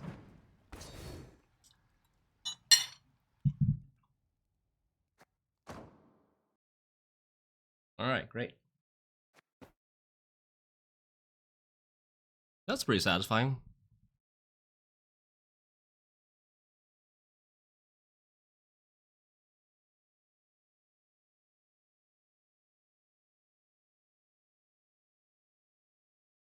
And we could do all that without using the garrison order. Save it for next round. And we're guaranteed at least 1 Zoltan's Company next round. If not 2. Yeah, even if he gets out, we still win because he has no golden necker. It'll be Ignatius versus. We have like 50 points in 3 cards. How much is it? If we draw the nuts, we have 6 plus 10, and then another 10. So that's 26. And then click the thing is 10. So 36. 40 from Barclay's body, and another 10. It's 50. It's actually exactly 50. 50 points in 3 cards. So that he needs to play 3 Ignatiuses. He needs to play 3 Ignatiuses in a row to keep up. Yeah, so there's no chance, right? Oh. Yield and save me some time. Yo. What? All right. We're figuring out which version is better in the mirror match. We are going first.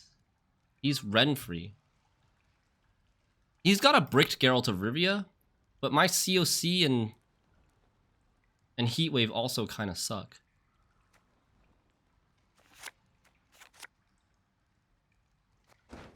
And we're blue coin, which sucks too.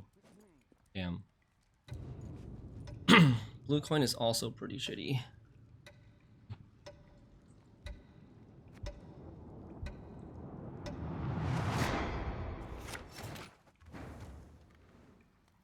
I needed to mulligan because I don't have this, I don't have this. I need these cards.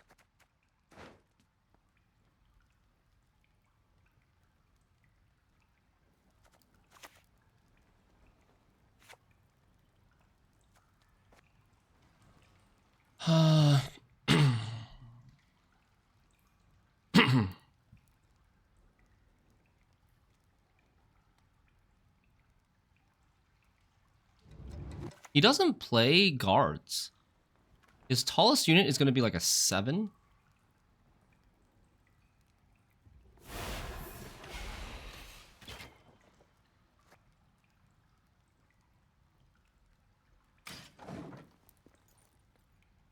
Eskel. It replaced Eskel. If we played Eskel, we wouldn't be able to kill anything except like Renfri. He's like the only human. Or Squirrel. Oh, what? He's playing our version! Oh! I got jebaited! I thought he was playing his version. He's playing our version now. Okay, alright. Recalibrating. Massive debate. So now we Heatwave Garrison. And...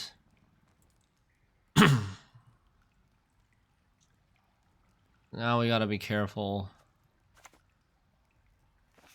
That backup plan was very nice for him. Dance! Dance! Dance with my death! Heatwave Garrison, COC guard. If he doesn't give us guard, maybe we COC like, I don't know, Chive or something.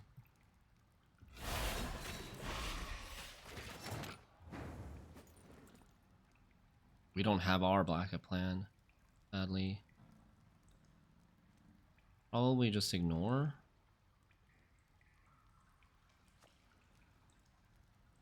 Could also play the Skirmisher. Skirmisher's really bad later anyways. Skirmisher's really slow though. Like, this is not value. This is not really getting much value.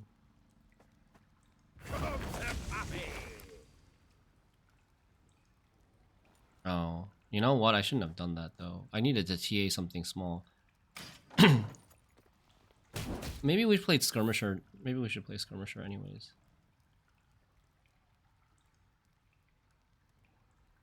I might also pass if he just gives us a pass. I should have buffed these two. Damn the horse sons! Yo. Do we do it for the memes? I want to COC 50-50 here.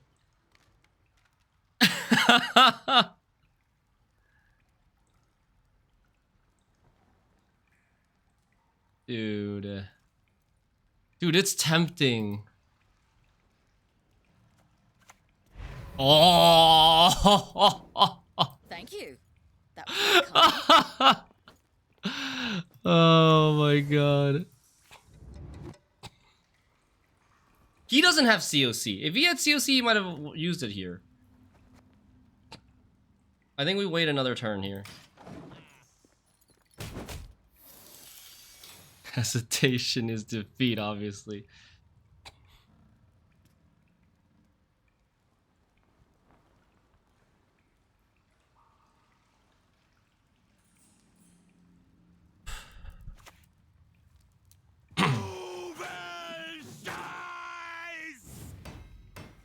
That's good. He's full leadering? Oh no, he's not full leadering, he's just getting ahead. Damn, he sniped with the Dawn Armor. Wait, I could TA this now.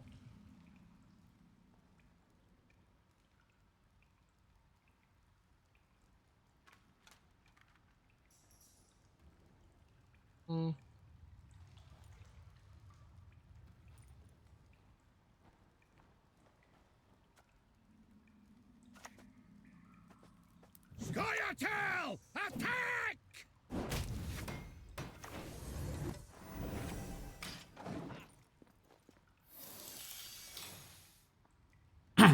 I am considering like leadering this too. Maybe I should double leader this.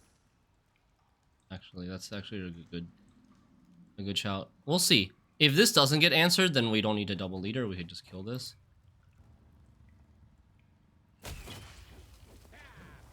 Okay.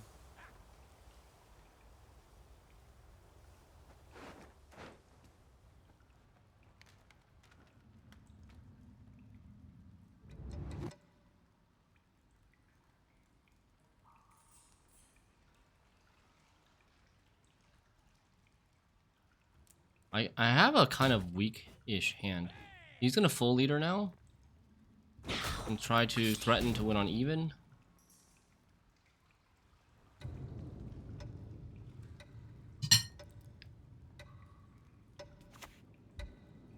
Never had your kneecaps broken.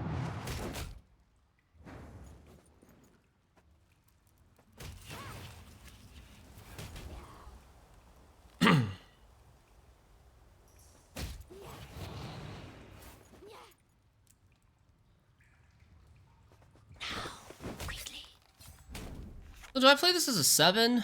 We'll be up 10. We'll be up maybe 8. And then Heat Wave COC doesn't get him ahead. I think that's okay.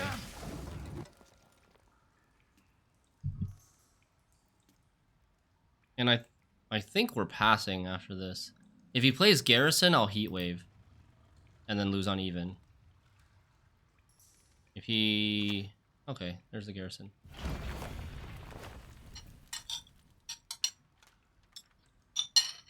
Can dwarves fight? Ha, the fish pissing lakes.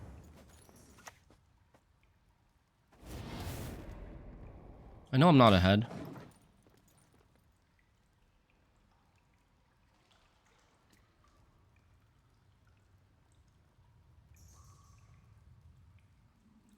I wonder if he's considering passing.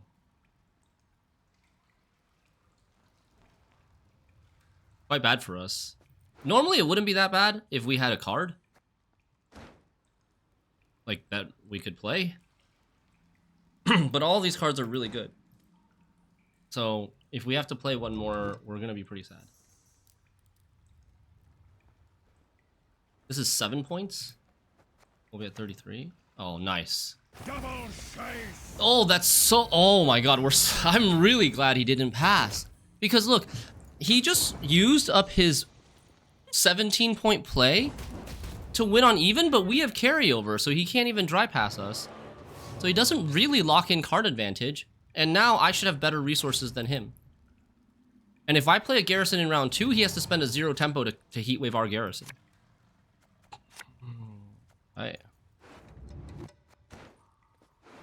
Would he possibly value bleed? We have good enough cards that we can just keep this hand. And we should be okay against a value bleed.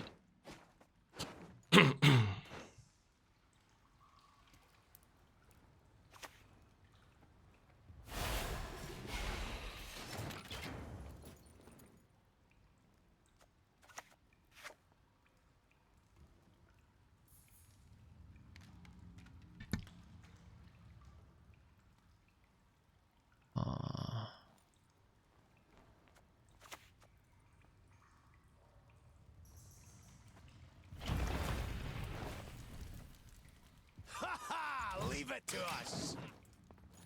Ooh. So, Philavandro front, that's 5. Justice plus guard, or Justice plus skirmisher front, that's 7. 8. Oh, I guess it doesn't matter. I don't have the scoundrel ones. So, it does matter a little bit. Elven blood.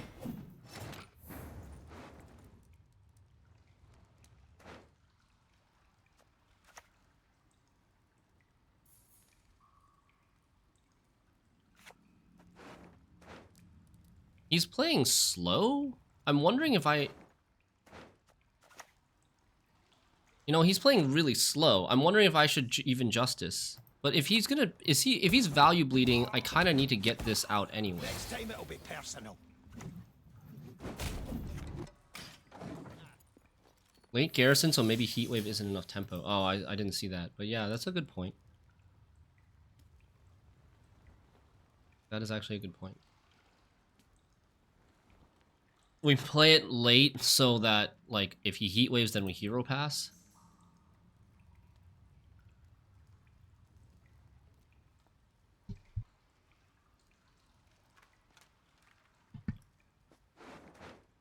I'm leaning towards playing Call of the Forest instead of Zoltan's Company, even though it's like 6 more points, because I just want to thin and make sure we draw all of our good cards.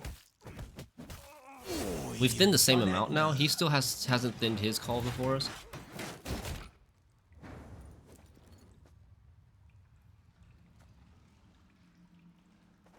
3 spots. We're playing Mirror against the Godfather of Dwarf Swarm, yes. Yes, we are.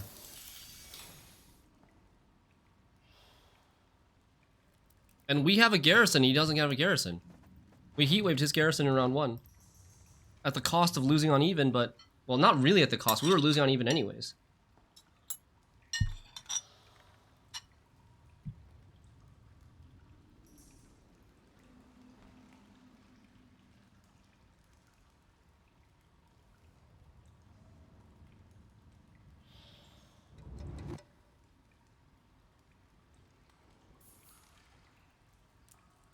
Heatwave Garrison is the best Heatwave target in this matchup because Garrisons represents like probably 9 to 12 points. Is my guess. The Garrison Order represents 9 to 12 points and there's nothing on the board, no unit that's going to be 9 to 12. Okay, he's committing. He's also thinning perfectly. Keep a stiff neck.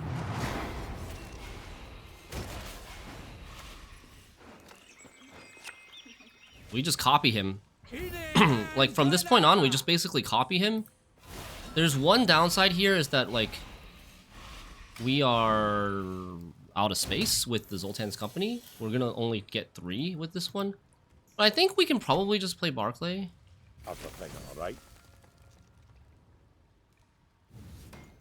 So now we have a decision to make.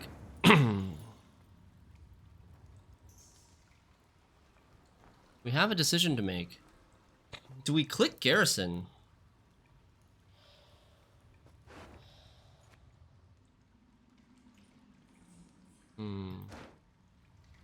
I think we could win if we click Garrison. If we click Garrison and play Barclay,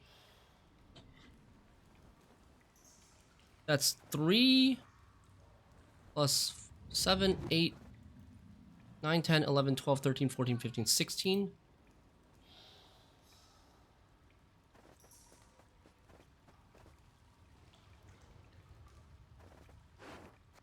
Yeah, and then he can't trade.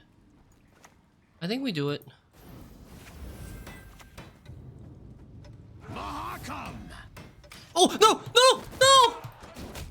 That's too fast. Ah! A grave error. I don't think he has the tempo, though. I don't think he has the tempo here. Please tell me he doesn't have the tempo. Please tell me this 3... Yeah, he doesn't... I did the math. I don't think, like, Barclay has a tempo. He already played his Infusion from Zoltan. Zoltan Warrior might be his best card. Zoltan Warrior would be, like, a 14, which is still not enough. I'm either too fast or too slow, yeah.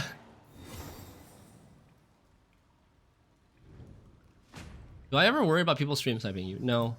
I mean, like, it probably happens, but I don't bother myself thinking about it. If it happens, it happens. That is the, what's the best card? 5, 4, 9. I think this is the best card.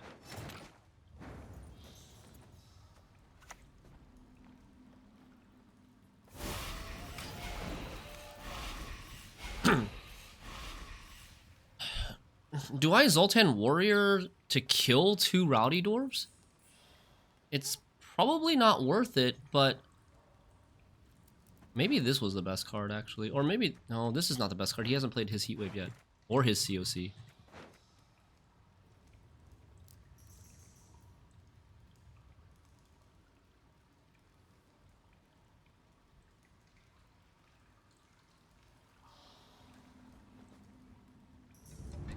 He got the perfect hand as well.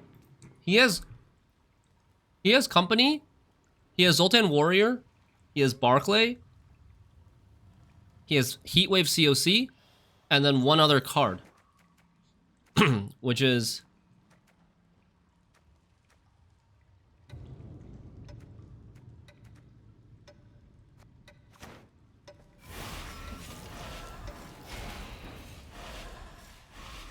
I think that last card is Guard.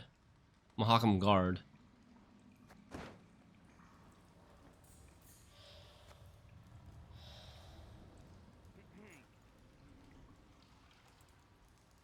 This is awkward because I don't want to buff. I don't want to give him Zoltan targets. If I play my Zoltan, he's going to have Zoltan targets to hit me with and then spawn more. Because he gets second say. You know, it's kind of weird. It is kind of weird here. I think we play this as a filler move.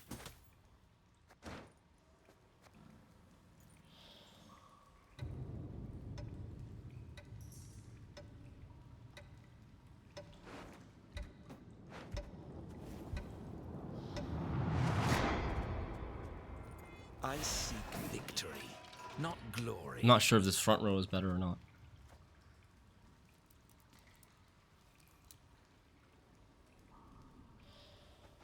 But I should have played this. Chariot was better. Chariot gives me... I think Chariot was better. Maybe not, I don't know. Like, this gives him an extra points from Zoltan. Now, he has to decide, like, probably his best move is to play... His best move is probably to play Guard, if he has a Guard in his hand, but he might have Heatwave in his hand instead.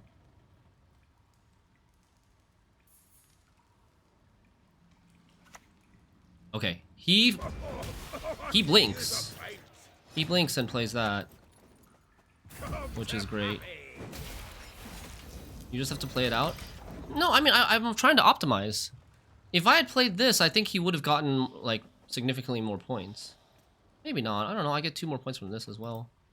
But he would have gotten an extra Rowdy Dwarf, and I would have gotten 1 less Rowdy Dwarf. If I played this, actually, I would have gotten 2, like...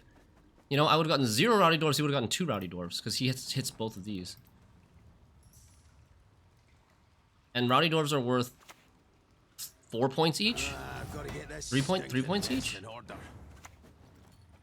I could use a fight. GG. Heat Wave last card. Or Guard last card. Guard last card. Okay. It's really close! I think if we play Zoltan first, I think we lose. Pretty sure if we play Zoltan first, we lose. I think if he plays Guard first, we might act like... If he plays Guard first, it's also very, very close.